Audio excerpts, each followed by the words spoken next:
안녕하세요. 저는 아직 파릇파릇한 결혼 1년차 새댁입니다.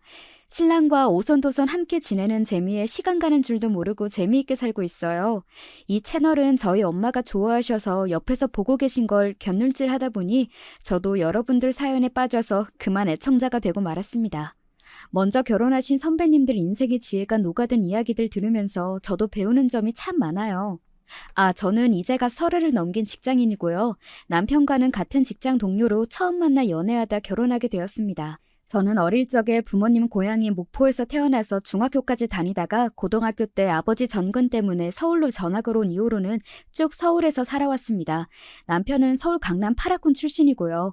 사실 어렸을 때 제가 지방에서 자랐다는 것 말고는 남편이랑 자라온 배경이나 집안 환경 등 사는 수준에는 별로 차이가 없다고 생각해 왔습니다. 남편도 딱히 그런 부분을 언급한 적이 없었고요. 사실 저희 나이대에는 저희 부모님들과는 달리 지역 갈등을 직접적으로 체감할 일이 잘 없거든요.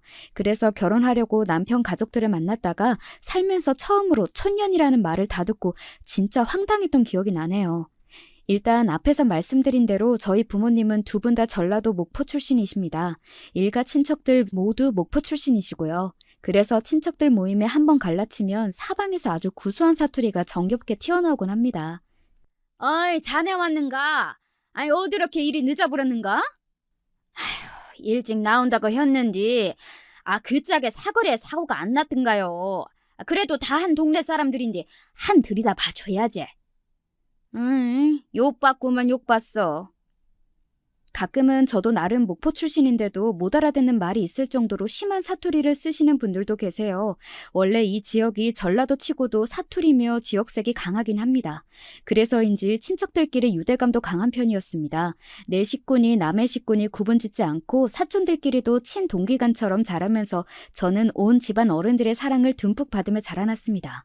그래서 아버지의 정근 때문에 저희 온 가족이 서울로 이사가던 날은 그야말로 온 목포가 눈물바다가 되었다 해도 과언이 아니었어요. 온 일가 친척의 사촌들까지 저희를 배웅하겠다고 나와서는 눈물을 찍어대셨습니다. 아이고, 딸내미 이자 서울 올라가고 남은 언제 또 본단가? 서운해서 어쩌을까? 저도 자라는 내내 애정을 아끼지 않고 쏟아주신 친척들 곁을 떠나는 게 어린 마음에 많이 섭섭했습니다. 처음엔 아빠 혼자 서울 가라며 떼도 많이 썼어요. 방학 때마다 꼬박꼬박 내려올게요. 건강히 잘 계세요. 서울 애들은 지방 사람들하고는 다르게 개인주의적인 성향이 강하고 친척끼리 그렇게 가깝게 지내지도 않는다는 얘기를 어릴 때부터 어른들한테 인이 박히도록 듣다 보니 괜히 처음엔 친해지기 어려울까봐 겁을 먹고 있었는데 막상 와서 살아보니 서울 애들이라고 목포 애들이랑 크게 다르지도 않더라고요. 뭐 어딘들 사람 사는 곳 아니겠습니까? 저는 특유의 친화력을 발휘하여 전학을 오고 나서도 새로 사귄 친구들과 잘 지내며 서울 생활에 잘 적응해 나갔습니다. 전학 가고 나서 본격적으로 대학 입시를 준비하느라 눈코 틀 새 없이 바빠졌습니다. 목포에서도 대학 진학에 뜻이 있는 친구들은 일찌감치 입시 준비로 정신이 없었으나 서울 아이들에게 대학 진학의 열기만큼은 이길 수가 없겠다 싶었습니다. 특히나 제가 전학을 간 학교는 강남 한복판에 위치한 소위 강남 8학군에 속한 곳이었습니다.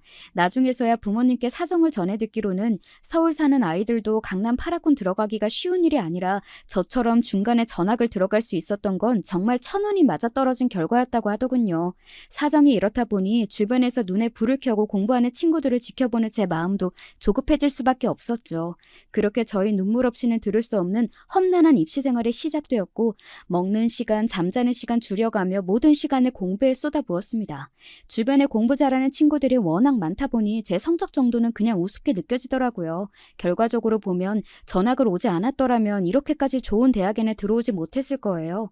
그렇게 뼈를 깎는 각고의 노력 끝에 인서울에 위치한 명문대에 합격하고 나니 목포의 친척들도 마치 자기 일인 양 다들 기뻐해 주셨습니다. 동네에 플랜카드 거신다고 난리이신 걸 저 쪽팔려 죽는다고 사정사정해서 겨우 뜯어 말렸습니다. 야, 얼굴에 윤이 나는 거 봐라. 이자 서울 아가씨 다 됐구먼. 서울 아가씨는 무슨요. 제 친구들이 들으면 비웃어요 진짜. 제 나이 또래 사촌들 중에서 가장 좋은 대학에 진학한 저를 두고 친척 어른들께서 덕담 삼아 한마디씩 하셨습니다. 부끄럽고 감사하게도 저는 목포 친척들 사이에서 자랑거리가 되어 있었습니다. 제 옆에서 애써 겸손을 떨고 앉아 계셨지만 제 부모님께서도 내심 뿌듯해하시는 게 어린 제 눈에도 훤히 보였습니다. 그렇게 학기 중에는 열심히 공부를 하고 방학 중에는 꼬박꼬박 목포에 내려가기도 하며 알차게 대학 생활을 보냈습니다. 제 대학 동기들 중 서울에서만 자란 친구들이 지방 내려가는 걸 하도 신기하기에 몇 번 데리고 왔더니 그만 제 친구들도 목포의 매력에 푹 빠져버렸죠. 와, 무슨 회가 이렇게 싸? 서울에서 먹던 거랑은 비교도 안 된다. 진짜 맛있어. 바다도 너무 예쁘고 완전 시골인 줄 알았는데 그렇지도 않네? 이런 서울 촌것들. 어디 지방만 간다고 하면 시골 내려가는 줄 알지? 여기 진짜 좋다. 나 목포 좋아. 서울 가기 싫다. 친구들의 열화와 같은 성원에 방학이나 길게 휴가가 생길 일이 있으면 데리고 목포에 내려오는 게 마치 연례 행사처럼 되어버렸습니다. 고향 떠나 조카 딸이 꼬박꼬박 친구들까지 데리고 내려오는데도 친척 어르신들은 귀찮아하기는커녕 어린 손님들의 방문에 좋아해 주셨어요. 한창 클 땐데 다들 잘 묵어야 도야. 응? 음식 많이 했으니까 아끼지 말고 많이들 묵어. 저희 다 20살 넘어서 많이 먹어도 더 안 커요. 그래도 감사히 잘 먹겠습니다. 까르르 웃는 친구들 덕에 분위기도 더 좋아졌습니다. 우리는 친척들끼리 이렇게 안 가까운데 너는 진짜 무슨 복이냐? 좋겠다. 부럽다 진짜. 목포 인심이랑 서울 인심이 비교가 되냐? 야, 너도 이제 서울 사람이거든? 친구들과 투닥거리면서도 기분이 좋았습니다.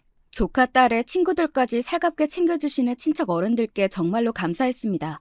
그러다 보니 서울에서 힘든 일 생길 때마다 가장 먼저 목포 생각이 떠오르곤 했습니다. 목포는 제 부모님의 고향이자 저의 고향이기도 하고 서울로 떠나와서도 그저 좋은 기억으로 남아있는 곳이었어요.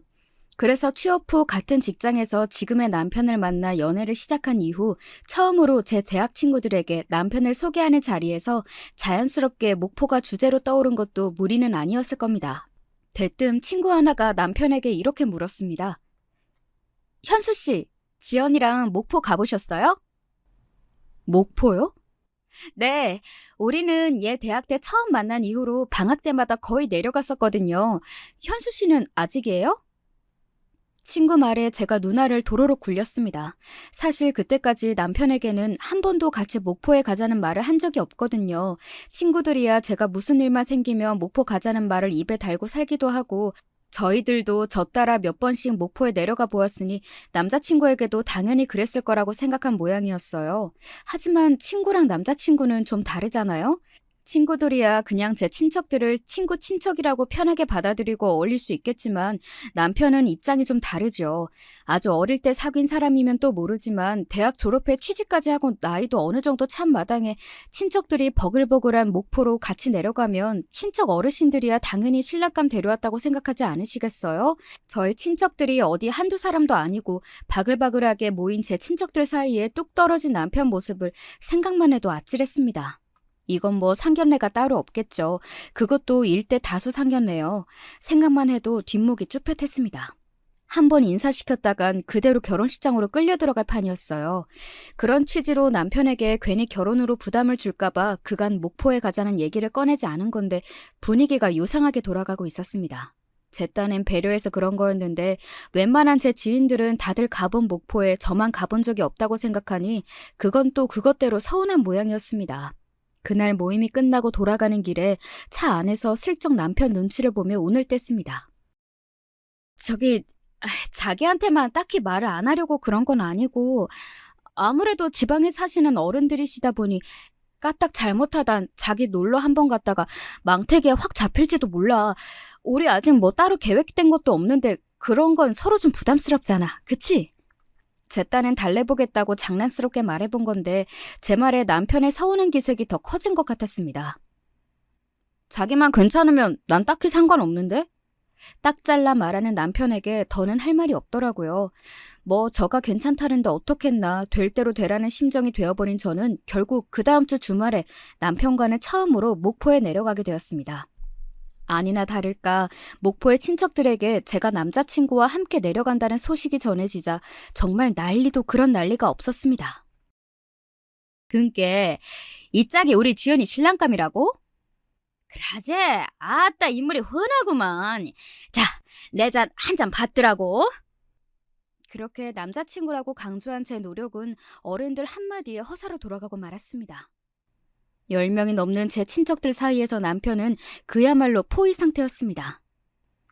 자기 내려가면 진짜 코 꿰인다니까. 자신 없으면 그냥 지금이라도 취소하자, 응? 걱정할 거 없다니까. 내가 어디 가서 부침성으로 빠지는 편도 아니잖아. 이 사태를 사전에 예견한 제가 걱정스러운 마음에 다시금 남편에게 확인했을 때까지만 해도 자신감이 넘치던 남편이었습니다. 목포의 거의 대부분의 친척들이 거주하고 계신다는 말을 이미 했음에도 불구하고 그 많은 어른들이 한꺼번에 우르르 다 몰려오실 거라고는 생각을 못했던 모양입니다. 자칭 친화력 갑인 남편은 맹수 무리 사이에 끼인 사슴마냥 식은땀을 삐질삐질 흘리고 있더군요. 결국 제가 나서 남편을 구출할 수밖에 없었습니다. 아, 삼촌, 이러다 이 사람 도망가겠네. 이 사람한테만 주지 말고 저도 한 잔 주세요. 아따, 그랴. 우리 조카 딸도 한 잔 받아라. 그렇게 마치 동네 잔치라도 열린 양 거나하게 술판이 벌어졌습니다. 처음에는 생판 처음 보는 사람들의 시선이 한몸에 집중되어 당황했던 남편도 다들 술이 좀 들어가고 분위기가 부드럽게 풀어지자 특유의 친화력을 발휘하기 시작했습니다. 백부님, 제 잔도 한 잔 받으시죠. 아, 좋지. 사내답게 시원시원하니 좋구만. 급기야 파장이 이르러서는 서로 어깨동무까지 하고 얼싸한 듯 하고 있는 저와 삼촌 모습에 저 사람들이 제 친척인지 남편 친척인지 의심스러울 지경이 되었죠. 그렇게 왁자지껄 정신없는 첫 대면이 끝나고 이윽고 좀 잠잠해지자 제가 남편에게 물었습니다. 고생했어. 나도 이렇게까지 다들 안 빠지고 다 나오실 줄은 몰랐네. 처음 뵙는 분들이 너무 많아서 정신이 쏙 빠졌지? 처음엔 솔직히 좀 당황스러웠는데 다들 반겨주시고 처음 보는 사람인데도 내 신랑감이라고 가족처럼 챙겨주시고 감사하더라고. 우리 집은 친척이 그렇게 많지도 않고 솔직히 명절이라고 다들 꼬박꼬박 참석하는 것도 아니라 친척들이 이렇게까지 많이 모인 건 처음 봐서 좀 신기하기도 하더라. 근데 이런 것도 나쁘지 않네. 다들 자기 진짜 아껴주시는 게 보이는 것 같아서 좋았어.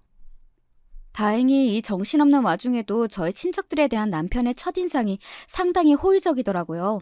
그렇게 목포에 며칠 더 머무르는 동안 남편과 저는 온갖 모임과 환영 식사 자리에 초대받는 등 북적북적 시끄럽지만 즐거운 시간을 보내다 서울로 올라왔습니다. 그렇게 의도치 않게 남편과 저희 친척들이 먼저 대면을 하고 나니 상황이 좀 애매해지더라고요. 제 친척까지 만나봤는데 정작 제 가족을 만나 뵙지 않는 건 도리가 아니라는 남편 말을 듣고 보니 틀린 말 같지가 않았습니다. 그런가? 하긴 삼촌들이랑 숙모들이 그 성미에 아직까지 말씀을 안 하셨을 리도 없으니까 부모님 귀에도 벌써 들어갔을 거고? 그렇지. 근데 사위 될 사람이 정작 장인 장모님만 쏙 빼놓고 코빼기도 안 비치면 얼마나 경우 없고 괘씸하시겠어? 벌써 남편은 구렁이 담 넘어가듯 스스로를 자연스럽게 사위라 지칭하고 있었습니다. 정작 그때는 저 나름대로 생각에 잠겨서 그런 줄도 몰랐습니다. 지금에 와서야 돌이켜 생각해보면 애초에 목포행을 고집했던 것부터가 남편의 계략이 아니었을까 싶긴 하네요. 그렇게 남편과 저희 부모님과 함께하는 식사 자리가 잡히게 되었습니다. 그동안 부모님께서 별 말을 안 하셔서 저도 잠자코 있었는데 막상 제가 남편과 식사 자리를 제안했더니 기다렸다는 듯이 불이 나게 승낙하시더라고요. 꼭 제 입에서 그 소리가 나오기만을 기다린 사람처럼 말이죠. 말씀은 안 하셔도 벌써 친척들한테까지 선보인 딸의 남자친구인데 궁금하셔도 보통 궁금하셨던 게 아니셨나 봅니다. 식사하는 내내 분위기는 참 좋았습니다. 저희 엄마, 아빠 모두 남편이 첫인상부터 마음에 드셨던 모양이에요. 집안 환경이나 사람 성품이나 어디 하나 걸리는 부분이 없는 남편은 꽤나 괜찮은 신랑감이었거든요. 거기에 좋은 학교 나와서 저와 같은 회사에서 근무한다는 점도 마음에 드셨던 것 같아요. 왜 어른들이 늘상 하시는 말씀 있잖아요. 사람은 끼리끼리 어울린다고. 아무래도 한쪽이 기우는 혼사는 저희 나이대보다는 어른들께서 더 꺼리시는 경향이 강하니까요. 당신들 딸과 비슷한 교육 수준에 비슷한 생활 환경에 자상한 남편 만나 시집 보내는 게 당신들의 마지막 숙제라고 생각하시는 분들이시니 남편이 부모님 마음에 쏙 든 것도 무리는 아니었습니다. 그렇게 저희 부모님과의 대면이 성황리에 잘 마무리되자 다음 단계는 저희 시부모님과 저와의 대면이 남아 있었습니다. 누가 시킨 것도 아닌데 참 희한하게 마치 처음부터 정해진 수순이었다는 것처럼 일이 착착 진행이 되더라고요. 지금 생각해보면 남편과 가족이 될 운명이어서 그런 건 아니었을까 하는 생각이 듭니다. 시부모님은 두 분 모두 부모님 댁에서부터 서울에서 나고 자라신 그야말로 서울 토박이셨습니다. 삼형제를 모두 강남에서 낳아 기르셨다고 하더군요. 세 형제가 모두 소위 말하는 강남 8학군 출신이다 보니 학벌도 괜찮고 직업도 좋은 편이셨습니다. 제 아들이 세상에서 제일 귀한 줄 아는 아들 부모들은 그다지 내세울 게 없더라도 아들 가진 유세를 그렇게 부리는 사람들도 있다던데 딸 하나 없이 잘 키운 아들만 셋인 시부모님은 그런 기색이라고는 눈을 씻고 찾아봐도 없으셨습니다. 자식이야 우리가 해줘야 할 것들만 해서 다 잘하면 그때부턴 본인들 인생 스스로 헤쳐나가야 하는 거죠. 부모가 다 큰 자식한테 관여하려는 것만큼 자식 망치는 지름길도 없어요. 그저 우리가 그간 가르친 대로 제게 맞는 길 잘 찾아 걸어나가도록 지켜봐 주는 게 부모가 할 도리죠. 유복한 환경에서 인생에 큰 굴곡 없이 일평생을 품위 있게 살아오신 티가 나는 말씨였습니다. 사람 한 번 보고 알 수는 없는 일이라지만 그럼에도 시부모님의 첫인상이 정말 좋게 남아 있습니다. 며느리가 될 사람이라고 이리저리 뜯어보시는 기색도 느껴지지 않았고 말투나 몸가짐 하나하나에서 저를 존중하신다는 걸 느낄 수 있었습니다. 그래도 나름 시부모님이 되실지도 모를 분들을 만나는 자리라 제법 긴장을 했던 저도 이런 분들이라면 평생을 두고 보아도 괜찮을 것 같다는 생각을 했습니다. 양가의 인사를 모두 드리고 나니 결혼에 대한 이야기도 아주 자연스럽게 오가기 시작했습니다. 양가 부모님뿐만 아니라 저와 남편의 형제들끼리도 교류가 시작되었어요. 제 남동생이야 진작 저희 남편과 안면을 튼 바가 있었고 저도 남편의 형님들을 소개받게 되었습니다. 남편이 막둥이 남동생이어서 형님들과는 약간 나이 차이가 있었습니다. 지금은 큰 아주버님이 되신 큰형님이 10살, 작은 아주버님이 되신 작은 형님이 남편과 8살 차이 나니까 제법 터울이 지는 편이죠. 두 분 다 장차 제주씨가 될 한참 어린 저를 그저 흐뭇한 얼굴로 대해주셨습니다. 처음 보는 제가 신기한 것도 신기한 건데 그것보다 당신들의 어린 남동생이 장가들겠다며 신부를 데려온 상황 자체가 신기하셨던 것 같습니다. 내가 현수 결혼하는 걸 다 보게 되고 나이를 먹긴 먹었나 봅니다. 결혼에는 그동안 별 관심이 없어 보여서 솔직히 조금 걱정도 했었는데 이렇게 아름다우신 재수씨 모셔오려고 이 녀석이 그동안 그렇게 까탈을 부린 모양이네요. 그저 입이 귀에 걸린 아주버님들을 보고 남편이 제 앞에서 조금 창피해하는 것 같았습니다. 그도 그럴 것이 아주버님들께서 제가 앞에서 보고 있는데도 불구하고 남편을 마치 아기 다루듯 말씀하셨거든요. 덕분에 시부모님 대면에서도 듣지 못했던 남편의 탄생부터 시작한 일대기를 자세하게 들을 수 있었습니다. 우리 형들 진짜 유난이지. 시커멓게 다 큰 남자 앞에 앉혀두고 아주 내가 민망하게 짝이 없다. 왜? 난 정겹고 좋던데. 내가 맞으라 그런가? 저렇게 형님들 사랑 듬뿍 받고 자랐다고 생각하니 막내인 자기가 부럽기도 하고. 부럽긴 성가셔 죽겠구만. 아무래도 나이 차이가 있으니 형들은 나 태어난 날도 다 기억난다고. 지금도 그러거든. 워낙 어릴 때부터의 기억이 그대로 있으니 지금 이 나이를 먹어도 내가 아기처럼 보이나 봐. 좀 징그러워도 자기가 감안해줘. 징그럽긴 진짜 괜찮다니까. 깔깔 웃으며 남편을 치면서 지금까지 만난 남편의 가족들이 다 너무 마음에 들어서 기분이 좋아졌습니다. 사실 결혼 결심하기 전에 가장 걱정스러운 게 남편 가족과의 관계 아니겠어요? 남편이야 내가 선택한 사람이라지만 남편 가족들은 그야말로 어떤 사람일지도 모르고 결혼했다는 이유만으로 평생 볼 일이 없었던 사람이 가족으로 묶이게 되는 건데 그런 사람들을 제 마음대로 선택할 수도 없고 그렇다고 쉽게 대할 수도 없고 그러다 보니 저와 성격이 맞지 않거나 저를 마음에 들어하지 않으시면 앞으로 어떻게 대해야 하나 만나기도 전부터 걱정이 앞서는 마음을 어찌할 수가 없더라고요. 그런 걱정이 그저 기우에 불과했다는 생각이 들자 순간 기운이 탁 풀렸습니다.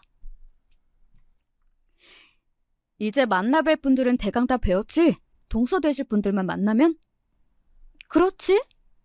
그날은 일단 형님들부터 먼저 배웠고 동서들과는 조만간 다시 한번 약속을 잡아보기로 이야기가 된 차였습니다. 두 분 모두 직장생활 하시는 분들이라 갑작스러운 약속에 참석을 못하셨다고 들었습니다. 사실 솔직히 좀 쫄리기는 하는데 형님들 뵈니까 조금 안심해도 될 것 같아. 저렇게 유쾌하신 분들인데 부인 되시는 분들께서도 비슷하지 않으실까 싶기도 하고. 크게 걸리는 건 없을 거야. 사실 형수님들이랑은 나도 그렇게 자주 보는 편은 아니거든. 우리 어머니 아버지께서도 며느리들 오라가라 하시는 성품이 아니시기도 하고 두 분 다 일하느라 바쁘신데 어지간한 집안 행사 아니고는 오라는 말씀도 잘 안 하셔. 엄마 말로는 아무리 부모 자식 간이라도 결혼으로 맺어진 인연은 가급적이면 너무 자주 안 보는 게 관계에 좋다고 하시더라고. 적당히 거리 지키면서 부딪힐 일 만들지 않는 게 가장 좋다고 하셔서 나도 그렇게 지냈지 뭐. 깔끔하신 어머니 성품에 하실 만한 말씀이었습니다. 그럼 우리 결혼하고 나서도 생각보다 동서들 뵐 일이 그렇게 많지는 않겠다. 그치? 뭐 그렇겠지? 앞에 두 형님들 결혼하실 때도 그랬는데 나 결혼하고 갑자기 바뀔 것도 아니고 다들 자기 직장 생활하느라 바쁜 마당에 친목을 하려고 해도 할 시간이 안 날걸? 그러니까 미리부터 너무 걱정할 필요 없어. 말은 안 했지만 제가 속으로 무슨 고민을 했을지 사려 깊게 헤아린 남편이 저를 미리 안심시키더군요. 남편의 든든한 말에 저도 그간의 우려를 이만 접기로 마음먹었습니다. 동서들을 처음 만난 건 그로부터 얼마 지나지 않아 시어머니 생신 자리에 초대받은 자리에서였습니다. 남편의 온 가족이 모이는 자리에 초대받은 건 처음이라서 이제 정말 가족으로 인정받는 거구나 하는 실감이 났습니다. 거기다 동서가 될 두 분을 처음으로 뵙는 자리이기도 하니 평소보다 더 신경이 쓰였습니다. 그래서 어머님 선물에다 동서들 선물들까지 작게 준비해서 남편과 함께 시부모님 댁을 찾았습니다. 시부모님 댁은 입구부터 인테리어를 아주 신경 썼다는 것이 티가 확 났어요. 요란하지는 않지만 고상한 취향이 드러나는 장식품부터 벽지 색깔까지 어머님께서 아주 고심하신 끝에 탄생한 애정이 가득 담긴 집이라는 것을 알 수 있었습니다. 남편과 아주버님들까지 다 이 집에서 나고 자랐다고 들었는데 오래된 집에 아들 삼형제를 키워낸 집이라고는 상상하기 어려울 정도로 관리가 잘 되어 있는 집이었어요. 집을 워낙 좋아하셔서 여행도 그다지 즐기지 않는 편이시라는 시부모님들 말씀이 그제야 이해가 되었습니다. 어머님, 아버님의 환대를 받으며 집에 들어가 보니 이미 저희를 제외하고 모두 먼저 와 계시더라고요. 아주버님들 옆에 앉아 계시던 두 동서들 모두 세련된 차림의 커리어 우먼이셨습니다. 나도 한 10년 전쯤 지나면 저렇게 세련된 모습이 몸에 배인 커리어 우먼으로 성장할 수 있을까 기대할 정도로 멋진 모습이었습니다. 안녕하세요. 처음 뵙겠습니다. 현수 씨한테 그동안 말씀 많이 들었습니다. 그래요. 반가워요. 앞으로 잘 지내봐요. 상냥한 미소와 나긋한 말투로 반겨주시는 게 감사한 마음이었습니다. 이제 결혼 전에 큰 산은 모두 넘었구나 싶은 마음에 안도감이 들었습니다. 그렇게 시작된 어머님의 생신 축하 식사 자리는 시종일관 조용하고 부드러운 분위기에서 진행되었습니다. 시부모님께서는 저뿐만 아니라 이미 시집온 두 며느리에게도 다정하지만 정중하게 대하셨어요. 직접 와서 이미 결혼으로 가족이 된 두 동서가 시부모님과 함께하는 모습을 보고 나니 결혼 후에 제 생활도 크게 다르지 않을 것 같아 안심이 되었습니다. 그렇게 어머님께 선물까지 다 전해드리고 시부모님 댁을 떠나기 전 두 동서들에게 미리 준비해온 선물을 건넸습니다. 이거 별건 아니고 제 고향에서 유명한 베이커리에서 인기 있는 디저트를 몇 개 준비해봤어요. 예전에 제가 선물했던 다른 분들도 모두 잘 드시던 거라 아마 입맛에 맞으실 거예요. 고향이요? 서울이 고향이 아니에요? 아, 중학교까지는 목포에서 나오고 서울로 전학 와서 그 이후로는 쭉 서울에서 살고 있어요. 제가 내민 선물 봉투는 눈에 들어오지 않는지 대뜸 큰 동서가 제 고향부터 물으시더라고요. 고등학교를 서울에서 나왔다고 하니 당연히 제가 서울 출신이라고 생각하셨던 모양입니다. 내민 제 손을 보고 큰 아주버님께서 큰 동서를 툭 치며 눈치를 주자 그제야 큰 동서가 선물 봉투를 받아들었습니다. 그래요. 잘 먹을게요. 옆에 서 계시던 작은 동서에게도 같은 선물 봉투를 전하고는 남편과 함께 시부모님 댁을 나섰습니다. 나 오늘 잘한 것 같지? 뭐 실수한 거 없었지? 차에 타자마자 꾹꾹 눌러온 질문을 쏟아내자 남편이 웃더군요. 그렇게 긴장할 거 없다니까. 우리 식구들 다 너 좋아해. 엄마 아빠도 오늘 너 와서 좋아하시는 거 못 봤어? 그랬지. 사실 식구들을 한꺼번에 본 거는 처음이라 나도 모르게 긴장을 했나 봐. 와, 새삼 자기 대단하다 싶다. 나는 자기 식구들 6번 보는 것도 이렇게 긴장을 했는데 자기 목포 처음 갔을 때 진짜 어떻게 버텼대? 제 말에 그때 어리버리했던 제 모습이 떠오른 모양인지 남편이 크게 웃음을 터뜨렸습니다. 그러게. 근데 그러고 나서 금방 잘 어울렸잖아. 어른들도 나 다 예뻐해 주시고. 저번에 갔을 때도 하도 대접을 잘 받아서 내가 몸둘 바를 모르겠더라니까. 네, 남편은 저와의 목포 첫 방문 이후로도 수차례 목포를 다시 찾았습니다. 그간 국내 여행 경험이 그렇게 많지 않았던 남편은 경상도나 강원도에 방문한 적은 있어도 전라도 방문은 평생 처음이었다고 했습니다. 첫 전라도 방문이었던 목포행에서 생각지도 못했던 많은 친척들의 환대를 받고 남편 기분이 썩 좋았나 봐요. 그 후로 며칠 짬이 나면 틈만 나면 목포 얘기를 하더라고요. 이번에 연차 하루 쓰고 주말 껴서 목포 다녀오자. 또? 다녀온 지 한 달밖에 안 됐는데? 그러니까 다른 데는 2번 가면 지겹던데 이상하게 목포는 가도 가도 재미있더라? 곧 처갓집 될 곳이라서 더 그런가? 제 앞에서 너스레를 떠는 남편을 흘겨보곤 그래도 저 또한 여전히 애정을 품고 있는 제 고향 목포를 마음에 들어하는 것이 기분이 썩 나쁘지 않더군요.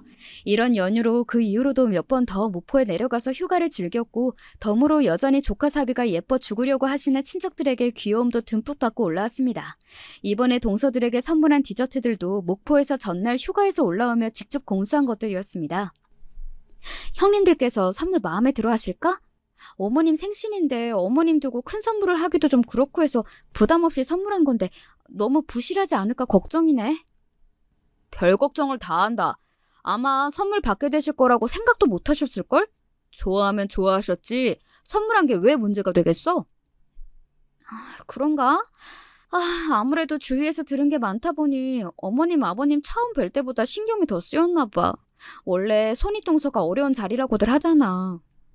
그런 손윗동서 둘이나 있는 나한테 시집와주니 황송하게 여기고 잘해야겠네. 제 긴장을 풀어준다고 짐진 너스레를 떠는 남편에게 웃어주고는 그래 내가 괜히 생각이 많은 거겠지 노파심을 떨치려 노력했습니다. 시어머니 생신에 참석한 이후로 저희 결혼 준비는 급물살을 타게 되었습니다. 아직 양가 부모님 간의 만남도 가지지 않았지만 암묵적으로 양가 모두 결혼 허락을 받은 셈이나 마찬가지였습니다. 저도 그 이후로 시부모님 댁을 여러 차례 방문했고 변죽 좋은 남편은 매번 선물을 바리바리 싸들고 저보다 훨씬 더 저희 부모님 댁을 들락거리기 시작했습니다. 상견례 분위기는 정말이지 더할 나위 없었습니다. 저희 부모님도 시부모님들도 서로 덕담을 주고받으며 화기애애한 분위기에 기분이 둥둥 뜨는 것 같았습니다. 남들은 결혼하는데 시댁 스트레스며 결혼 준비며 그리들 스트레스에 시달린다고 하는데 너무나 순조롭게 진행되는 결혼 준비에 정말이지 모든 일이 순리대로 착착 진행되어 쾌감마저 느낄 정도였습니다. 남들은 하도 결혼 준비가 힘들어서 결혼 2번은 못하겠다는 우스갯소리까지 한다는데 일이 이렇게나 잘 풀린다고? 싶기까지 했어요. 미리 길이를 여러 날 받아온 덕택에 상견례 자리에서 바로 저희 결혼 날짜가 잡혔습니다. 결혼 날짜는 상견례로부터 6개월도 채 남지 않은 시점이었습니다. 이미 남편 앞으로 마련된 신혼집이 있었고 대략적인 식장 예약 현황까지 미리 알아둔 덕에 진행 가능한 일정이었습니다. 이야기가 잘 끝난 것에 양가 부모님 모두 기분이 무척 좋아지셨는지 당초 예상보다 길어진 상견례는 가벼운 반주로까지 이어졌습니다. 이제 이야기는 저희 결혼 이야기를 넘어서 네 분의 살아오신 이야기로까지 넘어간 참이었습니다. 처음 보신 분들께서 뭐 그리 나누실 말씀이 많은 모양인지 웃으며 남편과 눈빛을 주고받았습니다. 제가 서울에서 나고 자라서 내내 집순이로만 살아서 부끄럽지만 이 나이 먹도록 별로 가본 곳이 많지 않아요. 저희 아버지의 팔도 유람기를 눈을 반짝이며 듣던 시어머니 말씀에 저희 부모님께서 깜짝 놀라셨습니다. 무척 활동적이신 저희 부모님은 틈이 날 때마다 저희 남매를 데리고 전국 방방곡곡 다녀보지 않은 곳이 없으셨거든요. 시어머니 말씀에 저희 아버지께서 즉흥적으로 목포 동반 여행을 제안하셨습니다. 그러지 마시고 사돈 어른과 함께 저희와 목포 여행 한번 다녀오신 건 어떠십니까, 안사돈? 우리나라에 좋은 것들이 참 많지만 또 목포만한 곳이 없거든요. 저희 고향이라서가 아니라 교통도 불편하지 않은데 바다도 볼 수 있고 해산물도 맛있고 한번 오시면 정말 마음에 드실 겁니다. 아유, 그래도 저희가 폐가 되지는 않을지. 아니야, 엄마. 엄마 아버지 가시면 엄청 반겨주실걸? 친척분들이 다들 사람을 참 좋아하셔서 나도 몇 번이나 잘 있다가 왔어요. 평소 화통하고 시원한 성격의 아버지와는 달리 다소 내성적이신 시어머님 입장에서는 부담스러운 제안일까봐 중간에서 제가 눈치를 보고 있는데 오히려 남편이 제 어머니를 부추기고 있었습니다. 말려야 할까 하던 차에 저희 아버지가 계속해서 열심히 어머님을 설득하셨습니다. 예, 다른 곳은 몰라도 목포 바닥은 저희가 꽉 잡고 있습니다. 저희가 책임지고 모실 테니까 부담 갖지 말고 한번 다녀오시죠. 어머님 기색을 슬쩍 살피니 예상과는 다르게 어머님께서도 흥미를 보이시는 것 같았습니다. 그래서 저도 지원 사격을 넣었죠. 네, 어머님. 처음이시라 망설여지시면 현수 씨랑 저도 같이 갈게요. 아무래도 아는 사람이 한 명이라도 더 있으면 좋잖아요. 제 말에 어머님 얼굴이 화색이 되었습니다. 좀처럼 여행 가는 일이 없던 어머님의 반응이 긍정적이자 아버님께서도 무척 흡족하신 것 같았습니다. 그렇게 황당하게도 상견례 자리에서 양가 부모님과 예비사위 며느리가 함께 떠나는 목포 여행이 결정되었습니다. 아까는 나도 분위기에 휩쓸려서 권해드리기는 했는데 생각해보니 이게 또 보통 부담될 자리가 아니네. 내가 괜한 짓을 했나? 아니야. 나도 마침 목포 생각이 나던 참이었어. 분명히 우리 부모님도 마음에 들어하실 거야. 남편은 아예 확신을 하고 있더군요. 어지간해도 목포가 마음에 들었던 모양이다 싶었습니다. 그렇게 바로 다음 주 주말에 저희는 양가 부모님을 모시고 목포로 내려갔습니다. 도착하자마자 눈앞에 펼쳐진 광경은 그야말로 요지경이 따로 없었습니다. 거의 동네 잔치와 맞먹는 규모의 환영 만찬이 준비되어 있었거든요. 친척들이 작정하고 칼을 갈며 준비한 모양이었습니다. 아유, 세상에 송구스러워서 어째. 목포에서만 맛볼 수 있는 산지 직송의 온갖 산의 진미가 눈앞에 펼쳐진 걸 보시고는 어머님께서 감사한 마음에 어쩔 줄은 몰라 하시더라고요. 평소 친척들에게 극진한 대접을 받던 남편 입까지 떡 벌어진 걸 보니 그 규모가 짐작이 가시죠? 생각보다 저희 친척들과도 금세 잘 어울리시며 즐거워하시는 사돈 내외를 보고는 저희 부모님 어깨가 하늘까지 치솟았습니다. 아, 삼촌, 뭘 이렇게 많이 준비하셨어요? 슬쩍 삼촌께 작은 목소리로 죄송스러운 마음을 담아 타박을 하자 삼촌이 그러시더라고요. 원래 이렇게 처음에 융숭하게 대접을 잘 해드려야 사람 마음이라는 게 고마워서라도 더 잘해줄 마음이 생기고 그러는 법이지. 아, 그러고 지연이 너 시집 가는데 이렇게 친척들이 마음을 쓴다는 걸 보여드리면 야가 저 집에서 사랑 듬뿍 받고 자란 딸이로구나. 더 함부로 못하는 법이라니까. 네, 이게 다 처음 보는 외지인한테 베풀 수 있는 호의겠습니까? 다 조카딸 잘 되라는 어른들의 살뜰한 마음이시겠죠. 감사한 마음에 그만 코가 시큰해졌습니다. 서울로 이사간 이후로는 가끔 내려와서 실컷 대접받고 가는 게 다였는데 그런 조카딸이 뭐가 그렇게 예쁘다고 이렇게까지 해주시는지 앞으로 시집가도 내가 더 신경 쓰고 잘해야겠다 다짐했어요. 그렇게 저희 시부모님들은 저희 일가 친척과 부모님이 성심성의껏 준비한 온갖 코스를 다 즐기고 나서야 서울로 올라오셨습니다. 당초 우려와는 달리 시부모님께서도 첫 목포 여행에 정말이지 만족하셨던 모양이에요. 나중에 아버님께서 저만 따로 조용히 불러내셔서 말씀하셨습니다. 아가 고맙다. 내가 저 사람 처음 보는 분들하고 저렇게 재미나게 잘 어울리는 걸 본 적이 없어. 저 사람 요즘도 매일 목포 얘기를 입에 달고 살아. 잠자리며 음식 가리는 사람이라 여행 가서도 늘 애 먹고 힘들어하는 것만 봤는데 좋긴 정말로 좋았던 모양이야. 다 네 덕이다. 고맙다, 아가. 제게 용돈까지 억지로 쥐어주시며 고마워하셔서 저도 정말 뿌듯했습니다. 가족이 되길 목전에 두고 더할 나위 없이 좋은 양가 분위기에 어떻게 기분이 좋지 않을 수 있었겠어요.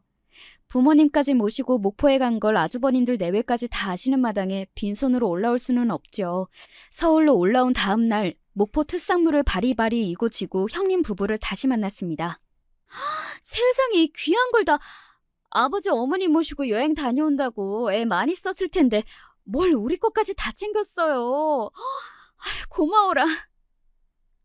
정말 우리 제주씨만한 효부가 또 없습니다. 자식이라고 무뚝뚝한 아들이라 그간 가족여행 한번 제대로 못 갔는데 제주씨가 저희가 할 일을 다 해주셨네요.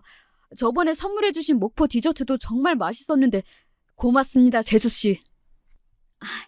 아니에요. 어머님, 아버님께서 좋아해 주셔서 제가 더 감사하죠. 그날 역시 식사 분위기는 참 좋았습니다. 표면적으로는 말이죠. 돌아오는 차 안에서 평소답지 않게 말이 없는 저를 보며 남편이 눈치를 보았습니다. 자기야, 왜 그래? 혹시 속 안 좋아? 아니, 그게 그냥 괜히 내 노파심인 것 같긴 한데 아무래도 감이 안 좋아. 그날 제 마음을 어지럽힌 건 다름 아닌 손이동서 두 분이셨습니다. 식사하는 내내 두 분은 잔잔한 미소를 머금고 예의를 지키셨지만 처음부터 느낌이 쎄했습니다. 결정타는 아주버님께서 저한테 감사 인사를 하실 때였지요. 정확히 저번에 목포 디저트에 대한 감사 인사를 하실 때 피식 저를 비웃는 큰 동서의 표정을 찰나이지만 분명히 목격했거든요. 그 이후로도 목포에 대한 화제가 떠오를 때마다 큰 동서와 작은 동서가 미묘하게 눈빛을 주고받는 것이 눈에 띄었습니다. 다른 사람들 분위기가 워낙 좋았고 그 두 사람이 티나게 불쾌한 행동을 하지 않아 얼핏 보면 모를 수도 있었겠으나 한 번 그런 장면이 목격되고 나니 자꾸만 제 심기를 거스르는 행동이 눈에 걸리더라고요. 제 말이 이어지면 이어질수록 남편 표정도 점차 굳어졌습니다. 남편은 잠시 생각에 잠긴 것 같더니 결론을 내렸죠. 네가 그렇게까지 느꼈더라면 아무 일도 없는 건 분명 아니었을 거야. 하지만 당장 무슨 행동을 취한 게 아니니 뭐라고 하기도 그렇고. 일단 이번은 넘어가고 한 번 더 이렇게 마음에 걸리는 일이 있으면 그땐 넘어가지 말고 꼭 나한테 얘기를 해줘. 해결을 하더라도 꼭 내 선에서 해결을 할 테니까. 알았지? 연신 당부하는 말에 그러마 대답하고는 복잡해진 마음에 그만 심란해지고 말았습니다. 제발 이 기분이 기우에 불과하기를 바라고 또 바랐죠. 하지만 슬픈 예감은 왜 틀리는 법이 없는 것인지요. 그로부터 며칠 지나지 않아 저에게만 따로 동서들이 연락을 해왔습니다. 왔으면 얼른 앉아요. 아주버님들과 남편 없이 만난 동서들은 말투부터 싸늘한 것이 영 딴판이었습니다. 슬프게도 제 예감이 들어맞은 모양이었습니다. 혹시 제가 무슨 실수를 한 게 있을까요? 조심스레 묻는 제 말에도 두 분은 그저 콧방귀만 뀌시더라고요. 그러더니 작은 동서가 먼저 쏘아붙였습니다. 그걸 꼭 우리 입으로 말해야 알겠어요? 나 원참 기가 막혀서. 벌써부터 이 집 식구 행세하는 것도 아니고 어른들 바글바글 끌고 그 총구석까지 내려가야겠어요? 갑자기 쏟아진 일격에 어안이 벙벙했습니다. 일전에 양가 부모님 모시고 목포에 다녀온 걸 말씀하시는 거라면 두 분 모두 흡족해 하셨고 잘 모시고 다녀왔는데요. 뭐가 잘못된 건가요? 시골 출신이라 뭘 모르는 모양인데 얌전하신 양반들이 어떻게 면전에서 거절을 하시겠어요? 그저 무안할까 장단 맞춰준 걸 눈치 없이 좋다고 실실대는 꼴이라니. 그 정도 상식도 없어요? 촌년이라 그러나? 그러니까 지금 이 사달이 난 게 저와 저희 부모님이 개념도 없이 내키지도 않는 시부모님을 억지로 총구석, 그러니까 제 고향 목포에 끌고 내려간 게 저들 마음에 차지 않는다는 거였습니다. 말을 가려서 할 생각도 없이 내뱉는 큰 동서 말에 저도 발끈했습니다. 촌년이라뇨. 말씀이 지나치시네요, 형님. 그럼 저랑 저희 부모님이 원치도 않는 분들한테 주제넘은 행동을 하셨다는 뜻인가요? 그건 저뿐만 아니라 저희 부모님께도 실례입니다. 실례는 그쪽이 한 게 실례고, 그리고 아직 결혼한 것도 아닌데 형님이라는 호칭은 좀 그렇지 않나? 마치 저의 결혼을 반대라도 한다는 태도에 그만 말문이 턱 막혀버렸습니다. 제가 말을 잇지 못하자 큰 동서 뒤를 이어 작은 동서가 신이나 떠들어댔습니다. 사실 그쪽 집안이 우리 도련님한테 차지 않는 건 맞잖아요? 형님도 그렇고 나도 그렇고 다 강남 파라쿠 출신이야. 어디 총구석에서 굴러먹다 올라온 아가씨하고는 레벨이 다르다고. 아직 어려서 뭘 몰라 그러는데 성충이는 솔잎을 먹고 살아야 돼요. 괜히 결혼하고 더한 분란 일으키지 말고 정리할 수 있을 때 정리하는 게 아가씨한테도 나을 겁니다. 그 말을 뒤로 제 말은 아예 들을 생각도 없는지 두 동서가 쌩안이 나가버렸습니다. 갑작스럽게 당한 황당한 대접에 그만 울컥 서러운 감정이 올라왔습니다. 저는 곧장 울먹이는 목소리로 남편에게 전화를 걸었습니다. 곧장 약속 장소로 뛰어들어온 남편에게 방금의 대화를 들려주었습니다. 오늘 제가 여기 나온 건 남편도 미리 알고 있었습니다. 먼저 녹음을 하라고 한 것도 남편이었어요. 내용을 확인한 남편의 얼굴이 딱딱하게 굳어버렸습니다. 미안해. 형수들이 우리 식구 없는 곳에서 당신에게 이렇게 경우 없이 나올 줄은 나도 몰랐네. 나 때문에 겪지 않아도 될 일 겪게 해서 정말 미안해. 내가 다 해결할게. 너 아무것도 따로 안 해도 돼. 내가 다 알아서 할게. 단호하게 말하는 남편이 대체 무슨 짓을 할지 예상이 가지 않았지만 남편은 이미 생각해둔 바가 있는 모양인지 눈빛에 흔들림이 없었습니다. 그 남편의 계획이란 걸 제 두 눈으로 직접 확인하게 된 건 바로 그 주 주말이었죠. 남편을 따라온 곳은 뜬금없게도 웬 대형 연회장이었습니다. 기껏해야 며칠 전에 일 때문에 마음이 상했을 제 기분을 풀어주러 레스토랑에 외식이라도 가는 건가 했던 저는 어안이 벙벙해졌습니다. 수십 명은 수용할 수 있는 규모의 손님이라곤 달랑 저희 둘뿐이었어요. 자기야, 누구 더 와? 잠깐만. 오셨어요? 바로 내려갈게요. 자기야, 잠깐만 있어. 금방 다시 올게. 제 말에 대답은 않고 남편이 서둘러 주차장으로 내려갔습니다. 그렇게 한 1, 2분 기다렸을까 연회장 문이 열리더니 큰형님 내외와 작은 형님 내외가 차례로 연회장 안으로 들어왔습니다. 여전히 저를 보는 동서들의 눈빛은 곱지 않더군요. 재수씨 먼저 와 계셨네? 현수는요? 아, 여긴 어쩐 일이세요? 현수씨가 연락했나요? 우린 현수가 같이 밥이나 한 끼 뭐 하자고 해서 나왔는데 재수씨 얘기 못 들으셨어요? 그때 갑자기 밖이 웅성웅성 요란스러워지기 시작했습니다. 이윽고 문이 열리더니 남편이 다시 등장했습니다. 무려 10명이 넘는 저희 목포 친척들을 대동하고 말입니다. 아니, 삼촌, 숙모, 이게 다 무슨 일이야? 여긴 웬일이세요? 아따, 우리 조카 사위 연락받고 올라왔지.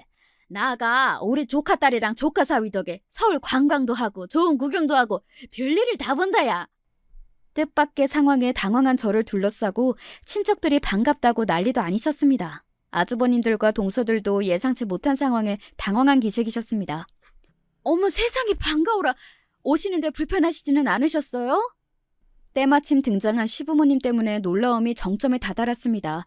말씀하시는 걸 보니 시부모님께서는 저희 친척들이 올라오신 걸 미리 알고 계신 모양이었습니다. 황당하게 저를 쳐다보는 제 눈빛을 슬그머니 피하고는 남편이 말했습니다. 우선 시장하실 텐데 식사부터 하시죠. 그 말을 신호로 연회장에 뷔페 음식이 깔리기 시작했습니다. 이게 무슨 상황인지 채 파악할 틈도 없이 친척들이 시끌벅적하게 이야기를 나누며 식사를 시작하고 시부모님께서도 연신 환한 표정으로 저희 친척들과 담소를 나누셨습니다. 동서들에게는 이 자리가 가시방석임이 틀림없어 보이더군요. 밥을 먹는 둥 마는 둥 눈알만 이리저리 굴리는 동서들에게 저희 삼촌께서 말을 붙이셨습니다. 그러니까 이 두 분들이 우리 지연이 손윗동서 되실 분들이시죠? 처음 인사드립니다. 지연이 큰아비 되는 사람입니다. 네, 안녕하세요.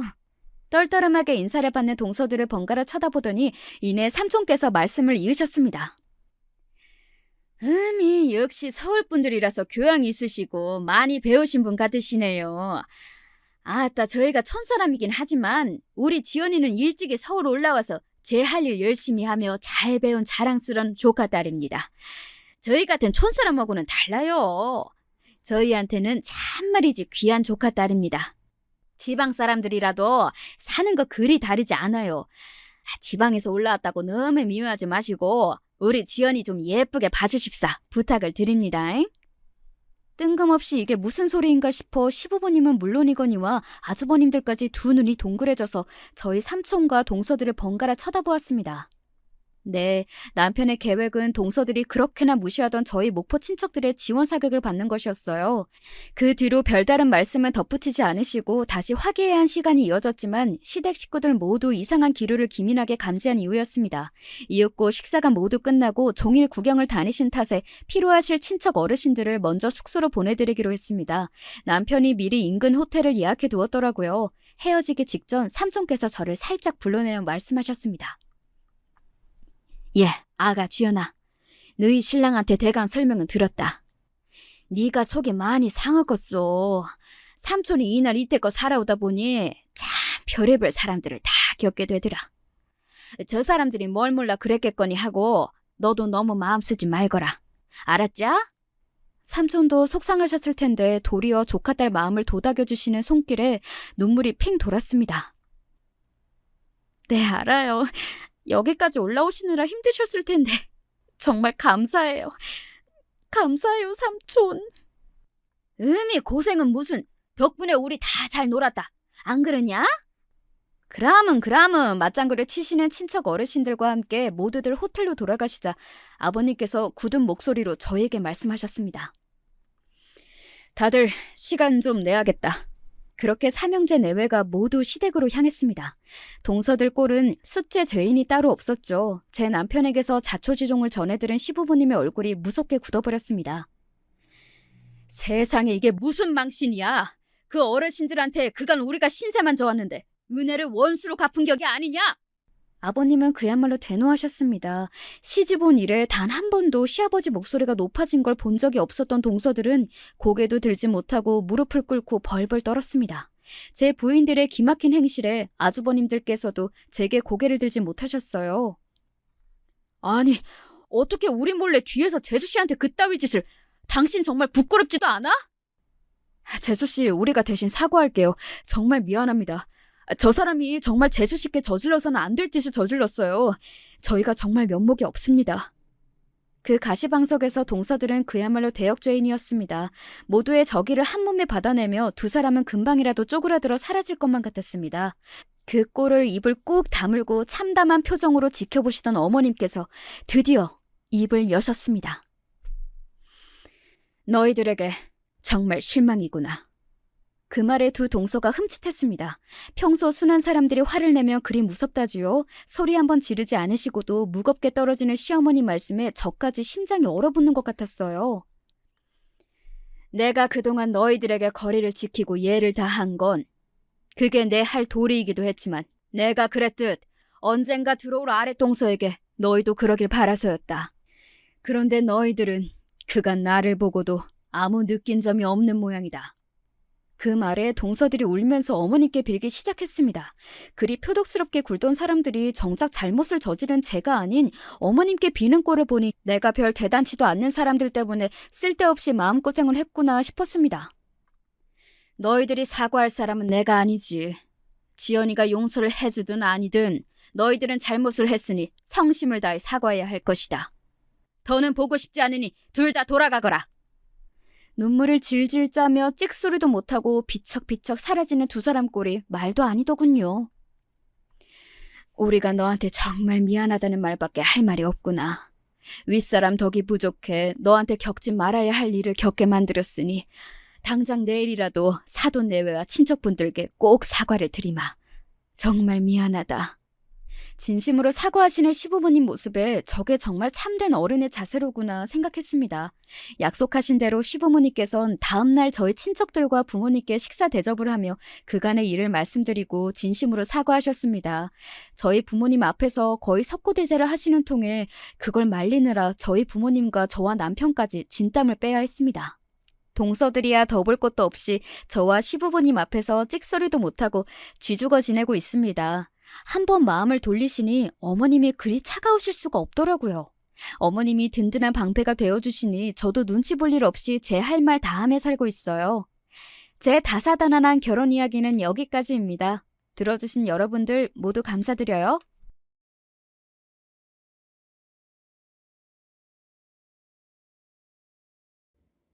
안녕하세요. 전 중랑구에 살고 있는 40대 여자입니다. 평소 누군가에게 건너듣던 이야기 혹은 뉴스에서 듣던 종류의 이야기가 저한테 일어나서 한동안 스스로 마음 잡기 힘들었어요. 직접적으로 제가 피해를 봤다기보단 저희 남편이 겪은 일이지만요.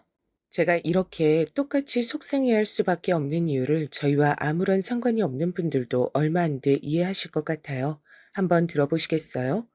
먼저 저희 아버님의 회사와 관련해서 얘기를 드려야 될 것 같은데요. 아버님은 아주 작은 회사를 운영하고 계세요. 사실 이것도 저희 어머니 친정에서 보태주신 걸로 시작하신 거예요. 어머니가 나중에 말씀하시기 전까진 아무도 몰랐던 내용이랍니다. 그건 결혼할 때 우리 오빠들이 지참금으로 보내준 걸로 시작한 거야. 네 아버님이 그땐 그렇게 엎드려 절하면서 감사하다고 감격을 했지. 오빠들 돌아가시고 나선지 아님 원래 그렇게 철면핀지 몰라도 전혀 지금은 고마운 기색이 없지. 다 자기가 한 일처럼 여기잖아. 어머, 그럼 어머니 친정으로부터 나왔던 돈인 거예요? 저도 뭐 아버님이 저희 결혼할 때 하도 자부심을 갖고 말씀하시니까 몰랐죠. 사실 진짜 말 맞다나 저희 상견례 때 아버님이 엄청 자랑하셨거든요. 한 사업체 운영한다는 게 보통 일이 아니죠. 저도 우리 아들, 딸들한테 누누이 얘기해요. 이 애비 입으로 말하는 건 좀 머쓱하지만 진짜 네 애비가 대단한 일을 하긴 했다고 말이에요. 제일 먼저 그 물건 여기 들여와서 거래 성사했던 게 저란 말입니다. 그 당시에 어디 직접 발로 뛰며 해외 가서 거래하기 쉬웠겠습니까? 아니죠. 저니까 가능했던 겁니다. 너무 대놓고 자랑을 하시니 들으면서 저는 썩 마음이 편치 않았어요. 뭐 이때 저희 엄마 아빠 표정도 똑같으셨고 반면에 남편은 그런 분위기를 좀 싫어하더라고요. 나는 아버지랑 성향이 좀 안 맞아서 말이야.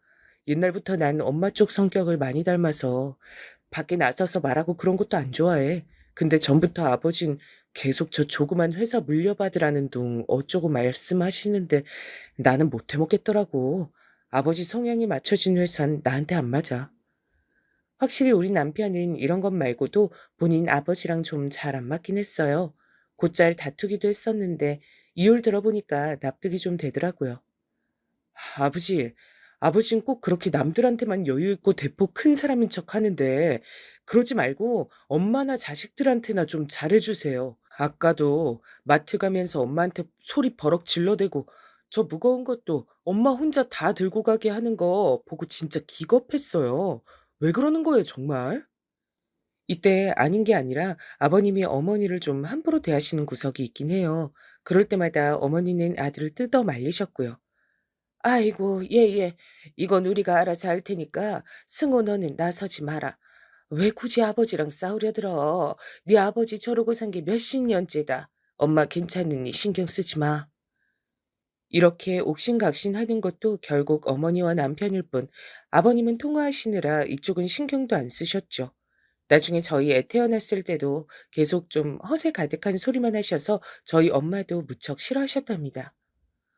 야, 나 진짜 니네 시아버지 꼴보기 싫어가지고 어떡하냐? 사돈끼리 얼굴 볼 일 많다지만 그래도 네가 중간에 조심 좀 해. 박서방은 유순하고 착한데 그 아버진 왜 저렇게 나댄다니? 무슨 손주를 지 손주기만 한 양 저렇게 크게 떠들어대. 면전에 사돈 놔두고 말이야. 실제로 이날 아버님이 저희 엄마 아빠 앞에 두고 너무 본인 얘기만 해대시고 박씨 가문이 얼마나 위대한지 일장연설을 하셨어요. 저도 듣기 불편했는데 뭐 다 망한 분이긴 했죠. 여기까진 저희 아버님을 바라보는 전체적인 여론이었고 그럼 전 어떻게 생각하냐면요. 저도 솔직히 아버님 썩 좋아하진 않아요. 이 집에선 완전히 남이자 제3자인 제 입장에선 아버님의 여러 행보들이 마음에 안 들었어요. 그중에 가장 이상하고 선 넘는다고 생각되는 부분이 있었죠. 그건 바로 아버님 회사에서 일하고 있는 경리, 이지영 씨에 대한 일이었습니다. 여보 있잖아. 아까 어머니가 잠깐 아버지께 들렸다가 뭐 받아오라셔서 회사 갔었거든. 근데 난 그 지영 씨 말이야. 격리로 들어오신 분. 그분 좀 그렇다. 남편은 아마 이때는 전혀 내막을 몰라서인지 뭔 소린가 하는 표정이더라고요. 그게 아버님이 그 지영 씨를 너무 좀 이뻐하는 느낌이랄까? 그 사람 심지어 나이가 나랑 별 차이도 안 나잖아. 나보다 5살 위랬던가? 40대고 이혼해서 혼자라니까 아버님은 뭐 짠하다면서 챙겨주시는 것 같은데 그게 너무 과하단 말이지. 근데 남편은 또 이 부분에선 저랑 생각이 다르더라고요. 그게 왜? 그거야 뭐. 나도 그분 뽑았다고 했을 때 얘기 대충 들었어. 듣자니 전 남편이 어마어마하게 쓰레기라며 애도 안 키우려고 하고 양육비도 안 주고 지독하게 고생을 시킨다는데 이혼하고 마음고생 시키면 말 다 한 거지. 그냥 그런저런 사정이 짠하니까 그러는 거 아니야? 그건 그런데 아버님이 신경 쓰시는 범위가 내 눈엔 너무 광범위해 보인단 거야. 내가 몇 번 들르지도 않았지만 갈 때마다 아버님은 지영 씨 자리에 붙어 앉으셔서 꼼짝을 않으시더라고. 그전에 김철민 씨 있을 땐 아버님이 전화로만 용건하고 잘 붙어있지도 않았잖아. 근데 남편은 본인이 워낙에 아버지랑 사이가 안 좋기도 하고 가뜩이나 잘 부딪히는데 더 부딪힐 일이 생기는 게 싫었나 봐요. 에이, 모르겠다. 난 이제 두드러지게 보이는 일 아니면 굳이 신경 안 쓰고 싶어. 아버지 말고 나만 해도 처자식 먹여 살리는 거 힘들어. 엄마가 주신 김치나 먹자. 그냥 이렇게 얘긴 마무리 지어졌는데요. 나중에 어머니 얘기를 들어보니 어머니도 마음 쓰시는 것이 제가 괜히 예민했나 싶은 거예요. 그래, 주영 씨 말이지? 너도 몇 번 안면이 있나 보다. 거기가 참 안 됐어. 엄마랑도 일찍 헤어졌고 아버지도 일찍 돌아가시고 삼촌 손에 자랐대더라. 그래서 괜찮은 남자 좀 만나서 결혼해서 가정도 꾸리려 했는데 이상한 놈을 만난 거야. 너무 짠하잖아. 내가 네 남편 저만할 때 키우던 게 생각나. 저희 남편이 지영 씨 아들만 할 때요? 그 집 아들내미가 초등학생이던데 우리 애랑 비슷하더라고요. 그래. 암튼 그 여자가 그 무렵 나이쯤 이혼해서 혼자 얘 키우는 게 보통 일이겠냐. 나 때랑은 다르다 해도 어쨌건 혼자 벌어먹고 살아야 되잖아. 살림이냐 돈벌이냐 둘 중 하나만 해도 힘들 판에 둘 다 하다니 너무 짜네. 내가 마음이 너무 안 좋아가지고 얼마 전에 반찬도 해서 갖다 줬다. 네? 어머니가 반찬을 해다 주셨어요? 뭘 또 그렇게까지. 자기도 살만하니까 다닐 거예요. 너무 그렇게 마음 주시고 정 주시고 하지 마세요, 어머니. 어차피 일개 직원이고 언제 그만둘지도 모르는데요. 정들면 어머니만 힘드실 텐데. 제 말에 어머니는 괜찮다고 전혀 문제가 아니라고 손살에 치시더라고요. 에휴, 내가 뭐 대단하게 별 뜻이 있겠니? 솜씨도 없지만 그냥 좀 잘해주고 싶어 그러는 거지. 전혀 문제 없어. 또 일하다 관두면 어떠니? 나랑 만나서 연이 닿았을 때 잘해주면 되는 거지. 그걸 다시 되돌려 받으려고 해주는 것도 아니고 뭐. 이렇듯 저희 어머니 참 소탈하고 수더분하신 성격이에요. 힘든 사람, 아픈 사람 지나치지 않고 잘 도와주시고 아버님이 사고 치신 거 맨날 쫓아다니면서 수습을 해주셨죠. 전 이런 어머니가 이해가 잘 안 되는데 여러분들은 어떠신가요? 난 진짜 어머니처럼은 못 살 것 같아. 남편은 남편이고 아들은 아들이지. 아버님 저번에도 술 드시고 실수하시고 어머니가 그거 메꾸려고 쫓아다니시는 거 보면 너무 안쓰럽다니까. 왜 그렇게 사셔야 하는 거야? 좌우지간 난 아버지처럼 안 살 거니까 그런 걱정 붙들어매도 돼. 자식이 꼭 부모 길 따라간다는 법 있나? 난 술도 안 마시고 아버지 같은 성격도 아니니까 그런 걱정 사서 하지 마. 실제로도 우리 남편은 그런 타입이기에 별 걱정은 없었는데요. 아무튼 전 그렇게 제가 괜한 참견을 한 느낌이 들어서 그냥 쓱 넘기고 잊었어요. 그리고 그 지영 씨 역시 꽤 오랜 기간 회사를 다니더라고요. 근데 한 2년 정도 됐을까요? 우리 애랑 바로 길 건너 맞물려 있는 초등학교에 다니고 있어 저도 안면이 있었는데 중간에 좀 이상한 소문을 듣게 됐어요. 지영 씨 애랑 저희 애랑 학원이 겹치고 중간에 아는 엄마가 한 명 있었거든요.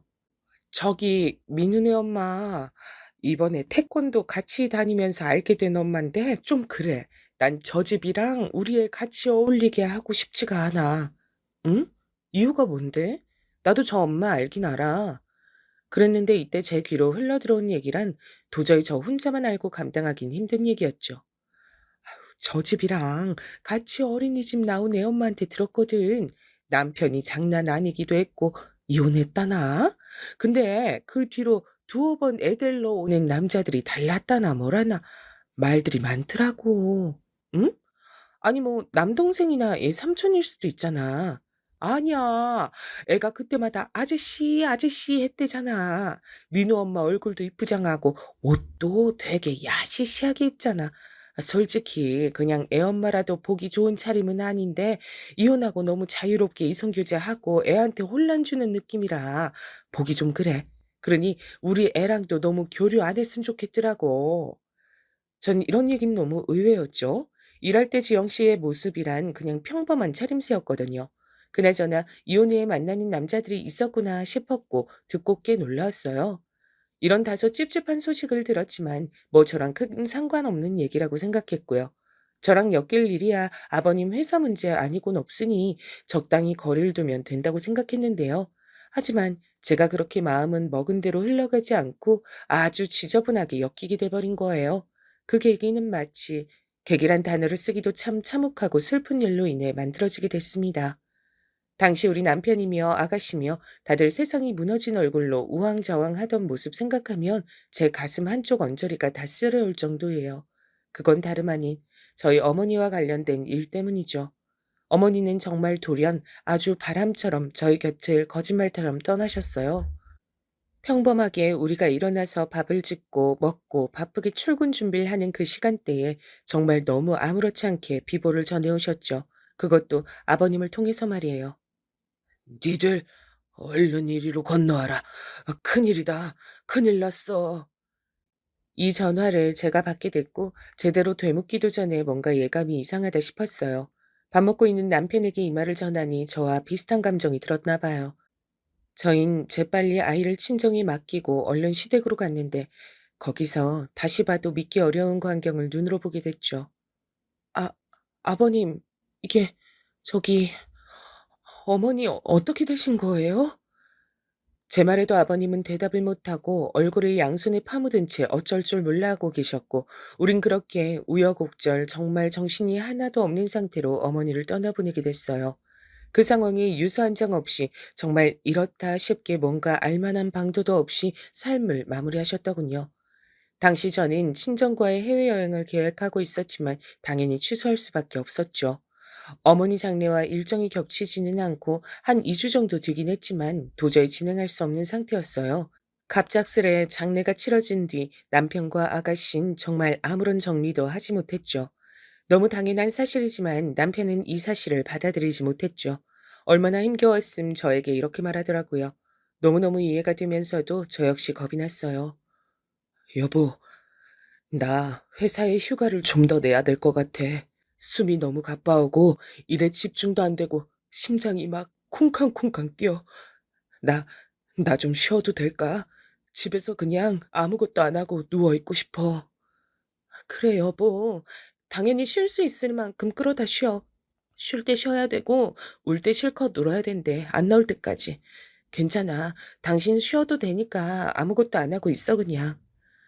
이때 우리 남편은 이미 결혼을 한 상태에서 배우자인 저라도 있었지만 결혼하지 않은 아가씨는 정말 어떻게 추스를 줄 몰라 했어요. 오죽하면 평소 별로 왕래도 없던 저에게 전화를 다 했더라고요.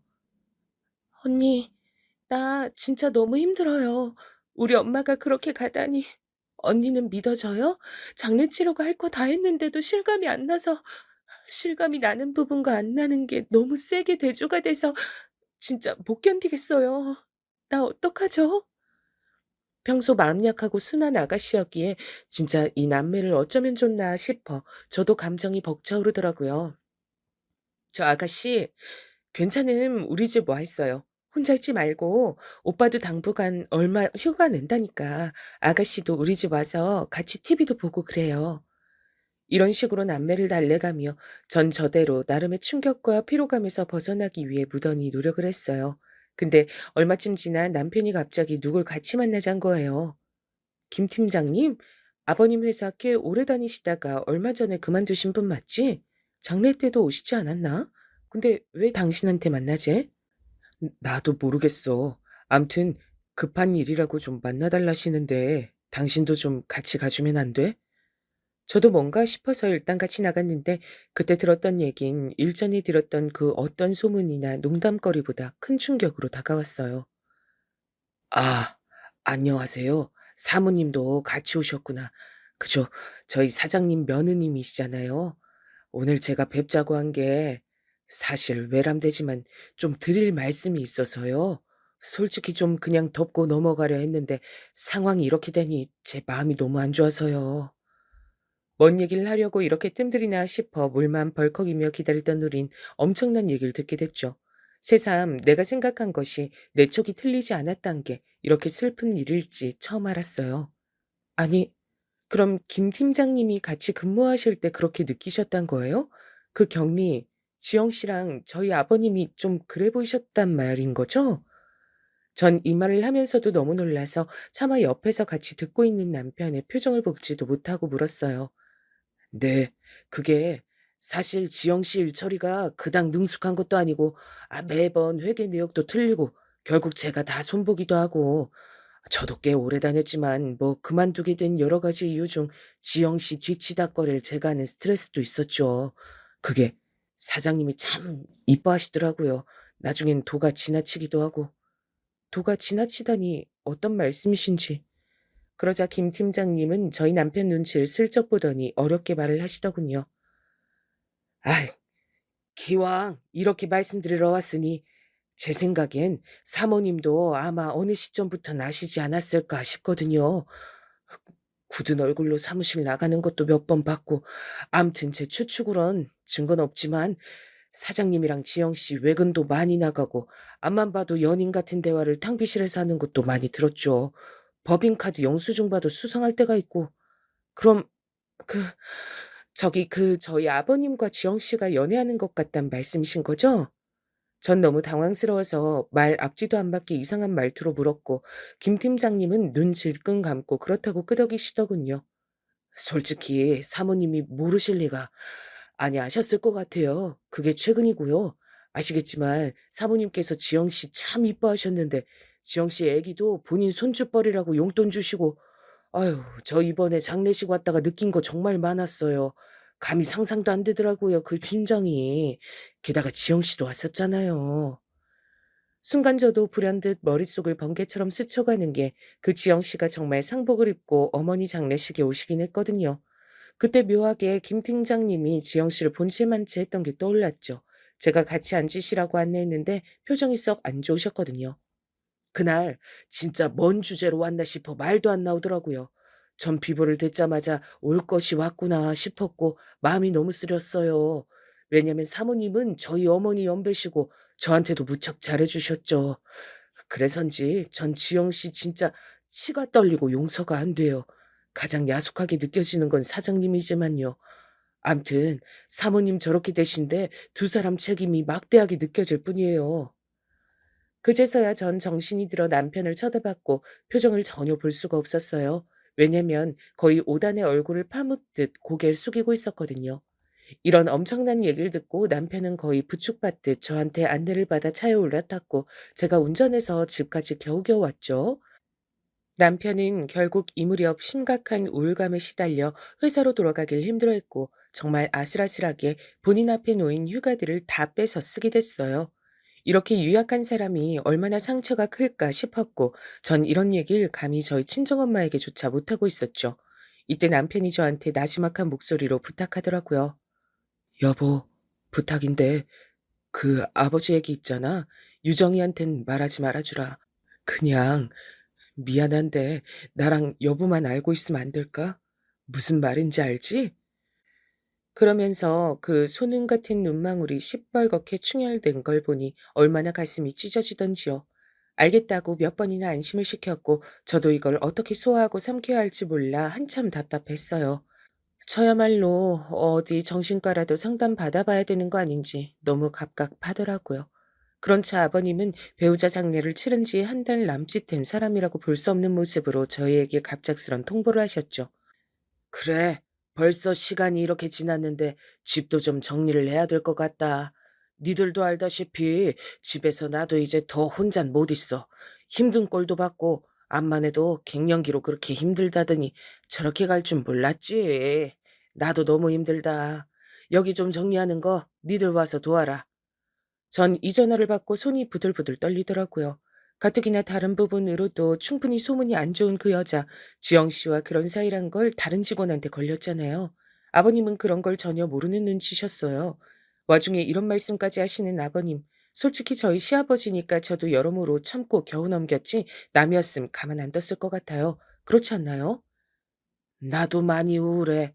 나도 그 지경을 보니 못 살겠다 진짜. 이 집에서 버티기 힘들고 죽겠다. 이러다 치매라도 오고 뭐라도 큰일 생기면 어쩌냐. 이 집도 마음 같아선 내일이라도 팔고 나가고 싶어. 이렇게 본인의 우울감을 호소하시면서 외려 본인이 피해본 사람처럼 행동을 하시더라고요. 결국 남편은 놔두고 저랑 아가씨만 가서 꾸역꾸역 어머니 유품을 정리했고요.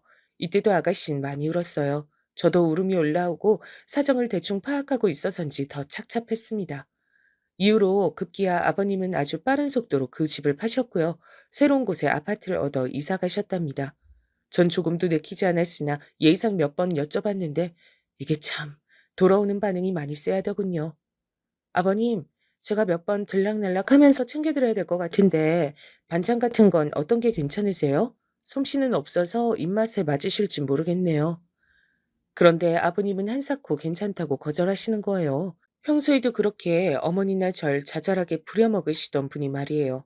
앞만 봐도 이상하지 않나요? 아, 그런 건 걱정할 거 없다. 내가 알아서 챙겨 먹으면 되니까 뭐 전혀 신경 쓰지 않아도 돼.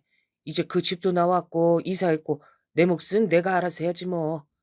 네? 정말 괜찮으세요? 전 도통 아버님의 상태를 짐작할 수가 없더라고요. 새 아파트로 이사하셨으면서도 초반에 딱 한 번만 부르시고 그 뒤로는 별로 절 안 찾으시는 거예요. 이때 뭐랄까, 제3자인 제 입장에서 유추되는 부분이 하나 있었죠. 조심스러운 생각이었는데 남편도 같은 예감이 들었는지 저한테 먼저 묻더라고요. 여보, 아무래도 아버지 집에 좀 가봐야 될 것 같아. 나 마음이 좀 편치 않아서. 맨날 그렇게 불러대고 엄마 못 살게 이것저것 시키던 양반이 새집 가서 왜 아무 소식이 없는 건지. 이건 남편이 진짜 자기 아버지를 뭐 걱정했다기보단 다른 낌새가 없는 건가 약간 의심하는 노트였어요. 그래서 저랑 남편이 반찬거리를 준비해서 방문했고 아니나 다를까 역시 예감은 적중했죠. 문을 열어주었던 아버님이 아니라 지영 씨였어요. 아주 편한 차림으로 슬리퍼까지 끌어가면서 열어주더군요. 더 황당했던 건 저를 보고 별로 놀라지도 않았죠. 저기 지영 씨, 왜 우리 아버님 댁에 있어요? 게다가 그 차림은 또 뭐고 이 집에서 사는 거예요? 그러자 지영 씨는 초반엔 약간 당황한 듯 했지만 갈수록 아주 세고 당당하게 말하더라고요. 아, 네. 사장님이 여기 뭐 좀 챙겨주러 와달라고 하셨어요. 옷이야 뭐 저 집에서 입던 대로 온 건데요. 여기 놔두실 거 있으면 두고 가세요. 전 사장님한테 집 치웠다고 검사 받고 갈 거예요. 검사요? 뭘요? 지영 씨가 아버님 댁 뭐 청소라도 해주고 오가기로 한 거예요? 그거야. 네. 그렇게 됐어요. 볼일 보셨으면 가셔도 될 것 같은데. 저도 좀 이따 나가봐야 되거든요. 애 데리러 가야 돼요. 그러면서 제 말은 대충 끊어버리고 뭔가 설명하기 곤란해 보이더라고요. 결국 그 자리에서 남편은 참지 못하고 아버님께 전화를 걸어 대판 싸우게 됐습니다. 지영 씨는 그 앞에서 아주 모욕적이어서 못 견디겠다는 얼굴로 우릴 노려봤고 남편은 있는 대로 아버님께 쏟아부었어요. 아버지 지금 나랑 말장난해요? 여기 여직원을 불러다 놓고 아주 심어놓고 살고 있었네. 엄마 돌아가신 지 1년은 됐어? 아버지 진짜 미친 거 아니야? 이 눈 돌아간 노인네 같으니라고. 어머, 지금 사장님한테 무슨 짓이에요? 그만하세요. 왜 이러냐고요, 진짜. 아무리 아드님이라도 그렇지. 너무하신 거 아니에요? 상황이 이렇게 된 거 저도 곱게 말이 나가지 않아서 뭐라 했는데 생각해보면 후회돼요. 저 때 그렇게 대처하면 안 됐는데 말이에요.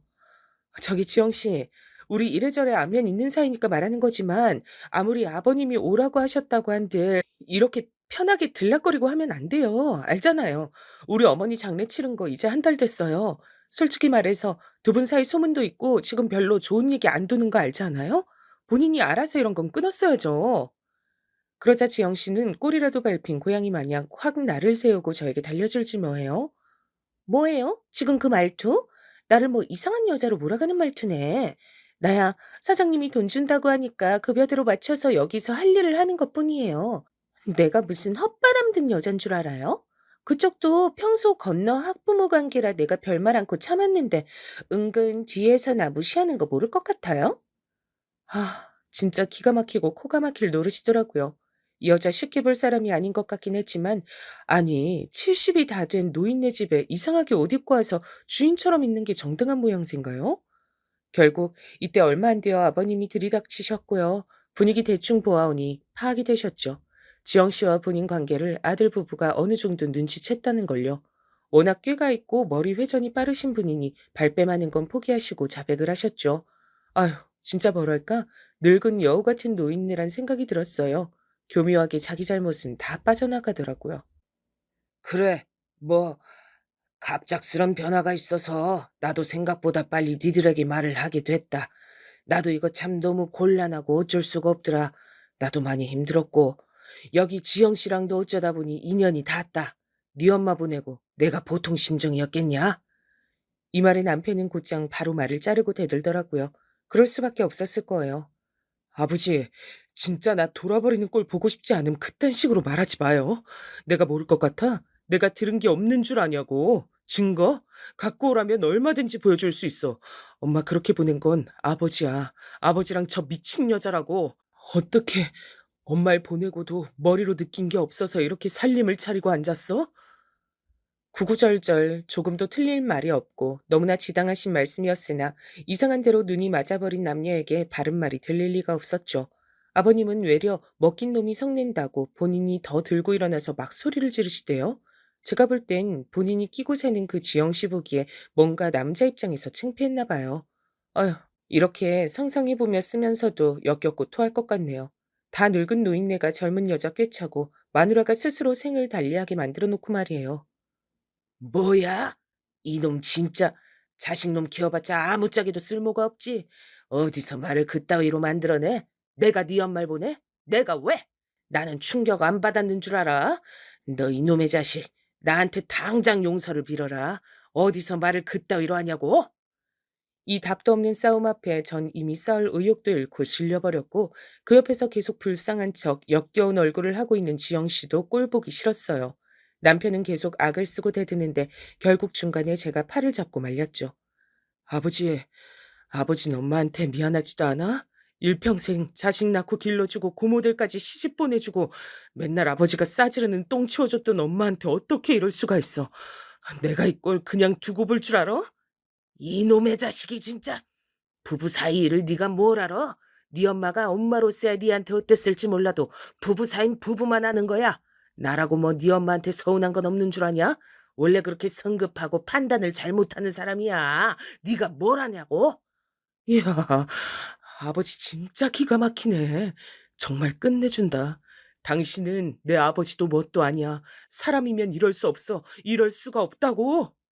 저는 일단 남편을 달래면서 빠르게 속삭였죠. 이런 말 아니면 정신줄을 잡기 힘들 것 같아서요. 여보, 일단 진정해. 지금 싸울 대상이 아버님만 있는 게 아니야. 아버님도 아버님이지만 지영 씨는 왜 놔두고 아버님한테만 돌을 던져? 어머니 덕을 그렇게 보고도 번듯이 배신한 인간이야. 일단 나가자. 오늘은 그만 가야 돼. 남편은 이때 씩씩거리면서 가져간 반찬을 눈앞에서 던지지 못한 걸 후회하며 나왔죠. 아, 분해서 못 살겠어. 어떡해. 난 평생 아버지 볼 자신이 없어. 어떡하지? 근데 안 보는 걸로만 되려나? 그러고 산다고 내가 살 수 있으려나? 엄마는, 여보, 나 어떡하지? 진짜 죽을 것 같아, 나야말로. 아이고, 가엾은 사람. 여보, 우리 좀 더 생각해보자, 응? 전 정말 남편이 이때 너무 안타깝고 가여워서 눈물이 줄줄 나더라고요. 말년에 진짜 이게 뭐 하는 짓거리인지. 그래서 전 한동안 저쪽에 신경을 끄자고 했는데, 야, 정말 뭐랄까? 악한 인간들 말이에요. 악하기만 한 게 아니라 미련에서 지들 무덤을 스스로 파는 구석이 있더라고요. 차라리 어찌 보면 이쪽은 그나마 착하다고 봐야 될까요? 벌 받는 거 피해가지 않고 지들이 자초해서 몫을 감당하니까요. 이게 뭔 얘기냐면 보통 그 난리가 있었으면 한동안 거리를 둬야 하잖아요. 근데 그 지영 씨, 그 여잔 무식한 건지 뭔지 그 꼴을 당해놓고는 못 참겠었나 봐요. 아버님을 아주 뒤에서 조종하고 난리가 났더라고요. 이 여자 어떻게 하는 게 제가 좋았을까요? 에템. 저기 아범은 놔두고 너라도 와서 좀 반찬 같은 거 갖다 주고 해라. 그래도 네가 내 입맛에 잘 맞게 만들더라. 오는 김에 저번에 갖고 왔던 찜이랑 이런 것 좀 갖고 오고. 아버님, 일단 가긴 할 건데요. 아버님 계란찜이랑 이런 거 잘 안 드시잖아요. 혹시 같이 사시는 분이 먹겠다고 하던가요? 아버님은 이 말에 갑자기 화를 내시며 아주 알기 쉽게 고백을 하시더라고요. 그게 뭐 어때서? 옛날 같음 나이를 얼마나 먹건 어리건 어쨌건 간에 엄연히 새어머니로 대접을 했어야 했어. 세상 변했다고 그런 거 안 시켰더니 이것들이 도리를 몰라. 내가 이런 것도 자식들 눈치 하나하나 다 봐야 되냐? 아들, 딸이라고 자식이란 것들 지혜비 고생을 먹고 자란 주제에 이렇게 대꾸들도 없고 원. 어, 근데 이때부턴 제가 열불이 나서 견딜 수가 없는 거예요. 이 못된 지영 씨인지 뭔지 아는 여편네가 아버님을 시켜서 저한테 일거리를 만들고 있으니까요. 심지어 나중에 더 충격적인 얘기도 들었어요. 아가씨를 통해서 말이에요. 이제 아가씨도 다 알 수밖에 없던 형편이었고 얘기를 듣고 나니 진심으로 이 남매가 너무 불쌍했어요. 그 언니도 알죠? 지영이란 여자. 그 사람 남동생까지 우리 아빠 회사에 취직시켰다던데요. 전에 제가 잠깐 일하고 도와줬을 때 썼던 프로그램을 갑자기 아빠가 전화해서 웬 낯선 사람한테 보내주라는 거예요. 알고 보니 그 여자 남동생이더라고요. 아빠 정말 머리가 어떻게 됐나 봐요. 우리 이모들도 지금 아빠 벼르고 있고요. 제가 다 얘기했거든요. 야, 정말 아버님 대단하더라고요. 나이 불문하고 한번 이렇게 지저분하게 이성에게 미쳐버리면 그 결과물도 어마어마하다는 걸 이 일로 배웠죠. 게다가 돈도 끌어다가 무리하게 회사 운영하시는 것 같아서 너무 위태위태해 보였어요. 남편은 겨우 회사로 돌아갔지만 밤에 약이 없음 잠을 못 자는 상태가 됐고 이러다 저희 가정까지 망가질 것 같고 어머니와 남편 모두를 위해 무슨 짓이건 해야겠더군요. 하지만 뭐랄까? 소위 상간녀에게 되돌려주기 위한 복수 같은 건 정말 조심하고 또 조심해야 했어요. 난 당신이랑 아가씨, 그리고 돌아가신 어머니 생각하면, 게다가 우리 집까지 이렇게 우중충해진 거, 그리고 같은 여자고 애엄마로서도 그 여자 용서를 못하겠어. 근데 앞만 알아봐도 다 어줍잖은 상간녀 소송이네. 얼마 못 받고 끝나버리는 심심한 내용들밖에 없어. 어떻게 괴롭혀줄 수 있을까? 그렇게 남편에게 말하던 중 전 순간적으로 떠오르는 생각이 있었죠. 그래서 인터넷으로 얼마간 철저하게 자료들 찾아보며 알아봤고 이래저래 간통죄며 다 막혀 있고 본인들이 잡아떼면 끝인 이 세상에서 저도 시대에 맞게 복수를 해주겠다고 다짐을 했어요. 별다르게 거창한 방법은 아니지만 좀 더 선세하고 지능적으로 복수를 할 수 있는 방법이었는데요. 이 부분은 아가씨도 같이 힘을 합쳐서 진행하게 됐답니다. 그래서 그 여자랑 아버지 일을 인터넷에 까발리자는 거죠? 우리 엄마 얘기가 이렇게 가십거리가 되는 건 싫으면서도 그거 아니면 저 둘을 망하게 할 방법이 없네요. 전 아버지 걱정이 될 건 하나도 없어요. 안 보고 살 각오가 돼 있으니까. 기왕 그렇게 하는 거 제대로 아버지랑 저 여자 망가뜨리고 싶어요. 아마 심증으론 저랑 아가씨가 걸릴 수도 있어요. 그 집에 초등학교나 이런 거 신상 제가 대충 아는 건 그 여자도 알 거니까요. 아마 절 가장 의심할 텐데 증거는 못 잡을 거예요. 그리하여 저는 곧장 행동에 옮겼어요. 바로 인터넷에서 엄마들이 잘 알 만한 커뮤니티에 글을 올렸죠. 그것도 일정한 신상을 특정해서 아는 사람들끼리는 누가 봐도 그 상간녀, 지영씨를 알아볼 수밖에 없도록 말을 요래조래 해가면서 신상은 적당히 노출해가면서 적었습니다. 당연히 그런 분위기 안에 좋은 반응이 있을 리가 있나요? 좁은 커뮤니티 안에선 금방 저 상간녀가 누군지 알아보는 느낌이었고요. 내친 김에 전 아버님이 지영 씨랑 이사가서 살고 있는 고급 아파트 커뮤니티에도 글을 썼어요. 다행히 거기 글쓰기가 까다롭지 않은 분위기라 금방 소문을 퍼뜨릴 수 있었답니다. 그 아파트에 살면서 자기 딴에 나름 신분 상승했다며 살고 있었을 지영 씨는 슬슬 이런 분위기를 깨닫게 된 것 같아요. 저한테 전화 와서 따지는데 전 증거 있냐고 되물었답니다. 증거 있어요?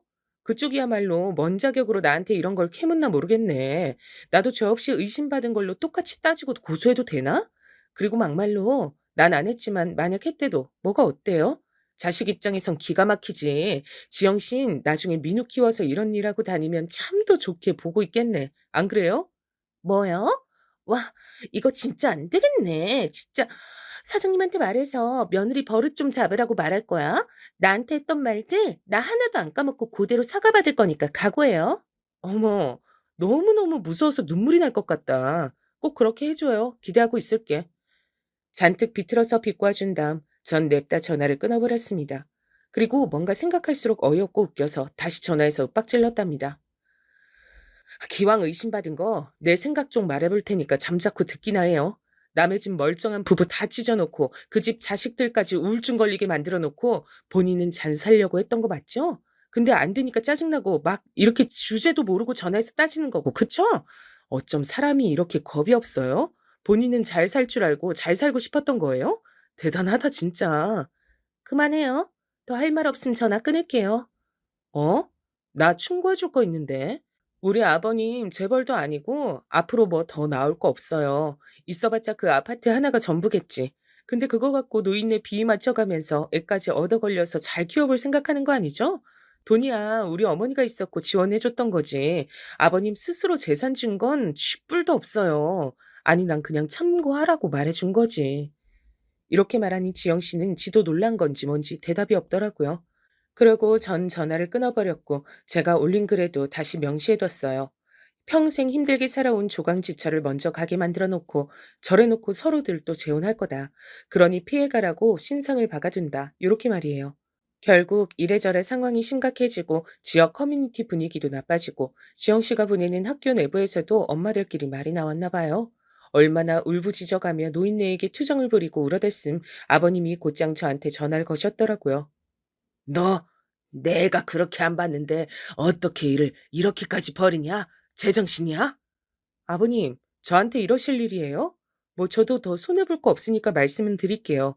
아버님이 설마 본인이 하신 일이 있으신데 자식들을 엮고서 하진 못하시지 싶어서요. 어머님도 충격으로 그렇게 등지게 하신 와중에 아버지 등쳐먹는 여자 때문에 우울감에 시달리는 남매들 설마 고소하고 그러실 건 아니죠? 이러니 아버님도 움찔하셨는지 그냥 침묵만 남아있더라고요. 전 이윽고 마치 롤러코스터를 타고 내달리듯 아주 가파른 골목으로 뛰어가는 것처럼 아버님께 아주 무섭게 말했어요. 아버님, 지금 그 여자가 조종하는 대로 너무 재밌게 흘러가고 계세요. 이렇게 된 거 저 아버님 회사도 오픈하고 지금 그 여자랑 무리해서 같이 시작하는 체인 사업 거래처에도 말할까 해요. 별 소용 없을 것 같지만 사람들 말이 얼마나 무서워요? 여기까지 말하니 저도 점점 흥분이 되고 감정 주체가 안 됐어요. 중간에는 막 눈물이 날 것 같더라고요. 회사 직원들까지 눈치채고 우리 어머니 걱정할 정도였는데 설마 어머니가 지영 씨랑 아버님 관계 모르셨을 것 같으세요? 본인도 죽을 것 같고 직원들 뒷말에도 시달리셨을 거예요. 그러면서 전 브레이크 없이 거친 말을 아버님께 쏟아냈죠. 저도 제가 그렇게 아버님께 분노를 토할 줄은 상상도 못했는데 말이에요. 아버님, 이 일 벌인 게 아버님 며느리랑 딸이 같이 작당한 거 맞고요. 억울하시면 고소라도 해보세요. 돌아가실 때까지 손주며 자식들은 안 볼 까고 하셔야 될 거예요. 이건 그냥 들은 말씀 아니에요? 그리고 새로 꾸린 가정이라던 그 여자와 그 아들내미 놈 얼마나 존중받고 사실지 몰라도 또 버려지실 게 뻔한데요. 그게 뭔 얘기냐? 뭔 개풀 뜯어먹는 소리야? 이쯤 되니 이 한심한 두 인간들의 덧없는 사랑에 대해 제가 다 한숨이 나오더군요. 무슨 말인지 모르시겠어요? 그 여자 들리는 소문 장난 아니에요. 바람 피워서 이혼당한 것 같던데 용케 애는 또 어떻게 데리고 나왔더라고요. 남자도 꽤 많고요. 아버님 앞으로 여생이 길지 않으니 재미 보시려는 건 알겠지만 그러려면 상대를 제대로 고르셨어야죠. 자식의 남동생까지 끌고 들어온 거 보면 물줄을 잡은 거지. 설마 천년의 사랑이겠어요? 제 말에 아버님도 그 뒤부턴 대답 안 하시더라고요. 아마 뭔가 생각이 많아지셨을 거예요. 좌우지간 그 여자 안 쫓아내시면 자식들이랑 평생 못 보고 살다 돌아가셔야 할 거 아니에요. 핏줄로 이어진 자식들도 안 치러주는 장례를 지금도 뒷구멍으로 몰래 젊은 남자들 만나고 다닐지 모르는 그 여자가 참도 치러주겠네요. 그 여자 아들내미 아직 겨우 초등학생인데 설마 자식 삼으실 것도 아니잖아요. 안 그래요? 그러니 이후로는 아버님도 흐물흐물해지셔선 갈피를 좀처럼 못 잡는 것 같으시더라고요. 왜냐면 그 지영이란 여자가 곧장 저에게 따지러 들이닥쳤거든요. 왜 잘 살려는 우리한테 그래요? 나 진짜 많이 참았고 그 거지 같은 글 쓴 거 그쪽인 거 다 알아요. 며느리면 다예요? 딸이면 다고 아들이면 다냐고 돌아가면서 나한테 윽박 지르는 꼴 이제 나도 못 참아요. 엉뚱한 죄 나한테 뒤집어 씌우지 말라고요. 어쭈, 뭔가 쫄리는 게 있나 봐요. 거기엔 사실만 적어놨을 뿐인데 막말로 그쪽이 나한테 뭘 어쩌건데요. 그리고 판단은 다른 사람들이 알아서 할 거예요. 다 짜증나고 싫으면 우리 아버님이랑 헤어지던지 아님 학교를 옮기든지 해요. 다 늙은 할배 만나서 진짜 비위도 좋다. 안 그래요? 전 그간 그 한심한 짓거리를 들으면서 제 속에서 마구마구 올라와 있던 얘기들을 다 토해냈죠. 그러니 좀 살겠더라고요. 본인도 생떼 같은 자식 키우는 주제에 자식 마냥 여기고 잘해주던 우리 어머니한테 한 짓거리가 뭔진 알긴 해요? 짐승이 아주 따로 없어. 개를 키워도 이것보단 낫겠네 진짜. 지금 본인 젊은 나이 하나 갖고 빨리 할배 꿰차서 한몫 챙기고 싶나 본데 김새는 얘기 하나 해줄까요? 우리 아버님 사실 돈 얼마 없어요. 본인 아들 키워서 빚 물려주기 싫으면 판단 잘해야 될 텐데. 그랬더니 이 멍청한 여잔 상황 판단 제대로 해보지도 않고 곧장 눈동자가 흔들리지 뭐예요. 저 머리로 어떻게 아버님 회사에서 격리랍시고 몇 년을 붙어 있었던 건지 앞만 봐도 사랑의 시선 아님 정말 불가능했을 것 같아요. 일반 회사였음 진즉 잘렸을 텐데 말이에요. 아무튼 결론은 아버님이고 뭐고 저한테 각각 쫓아와서 글 좀 지우라 어떻게 좀 해달라고 사정들을 하더라고요. 희한한 건 지들끼리도 약간 시들해진 게 느껴지기도 했고요. 안 돼요. 이러나 저러나 저흰 이제 아버님과 연 끊을 거고요. 이렇게 된 거 끝까지 가보려고요. 아버님 아들이랑 딸 이제야 얼굴이 좀 폈어요. 이건 어느 한쪽이 구겨져야 다른 한쪽 펴지는 상황이라고요.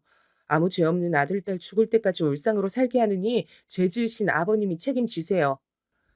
아버님은 전혀 제 말에 동요가 없는 척 하시려고 애를 쓰셨으나 어지간히 불안해 보이시긴 했어요. 건강도 더 안 좋아지는 판국에 사람이란 건 결국 자기 생명줄을 붙들기 마련이죠. 나중에 지영이란 여잔 온갖 곳의 시선을 견디기도 힘들고 학교도 마찬가지고 학원 가며 살고 있는 아파트에서도 눈총을 받으니 못 살겠나 봐요. 저한테 문자 한 통 띵 남겼길래 제가 아주 호통을 쳤어요. 뭐? 이제 와서 울면서 집을 나가겠다느니 별 개소리를 다 하고 있네요. 어딜 그러고 튀어요.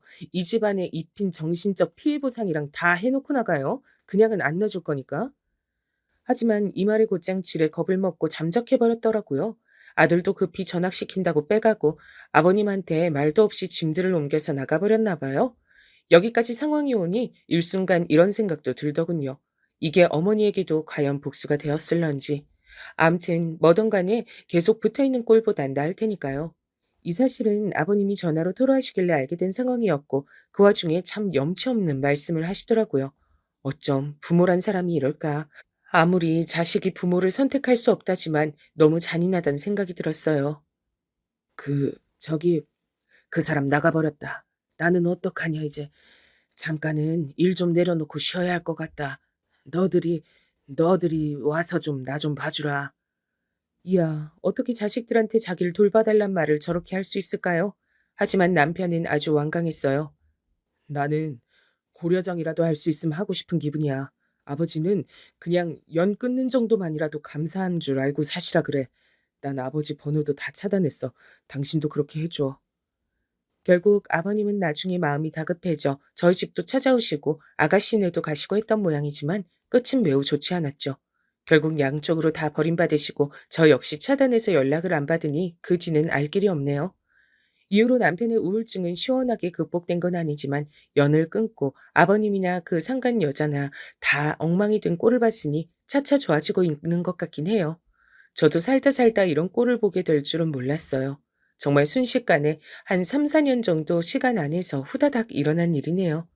이제는 저희 가정에도 무엇보다 자녀인 우린 남편과 아가씨에게 조금이나마 숨이 트이길 바라며 그리고 너무나 애처롭고 안 된 어머니의 삶을 애도하는 마음으로 아버님과 지영이란 여자는 그 값을 제대로 받길 바라며 글을 마치려고 합니다. 들어주신 분들 모두 감사합니다.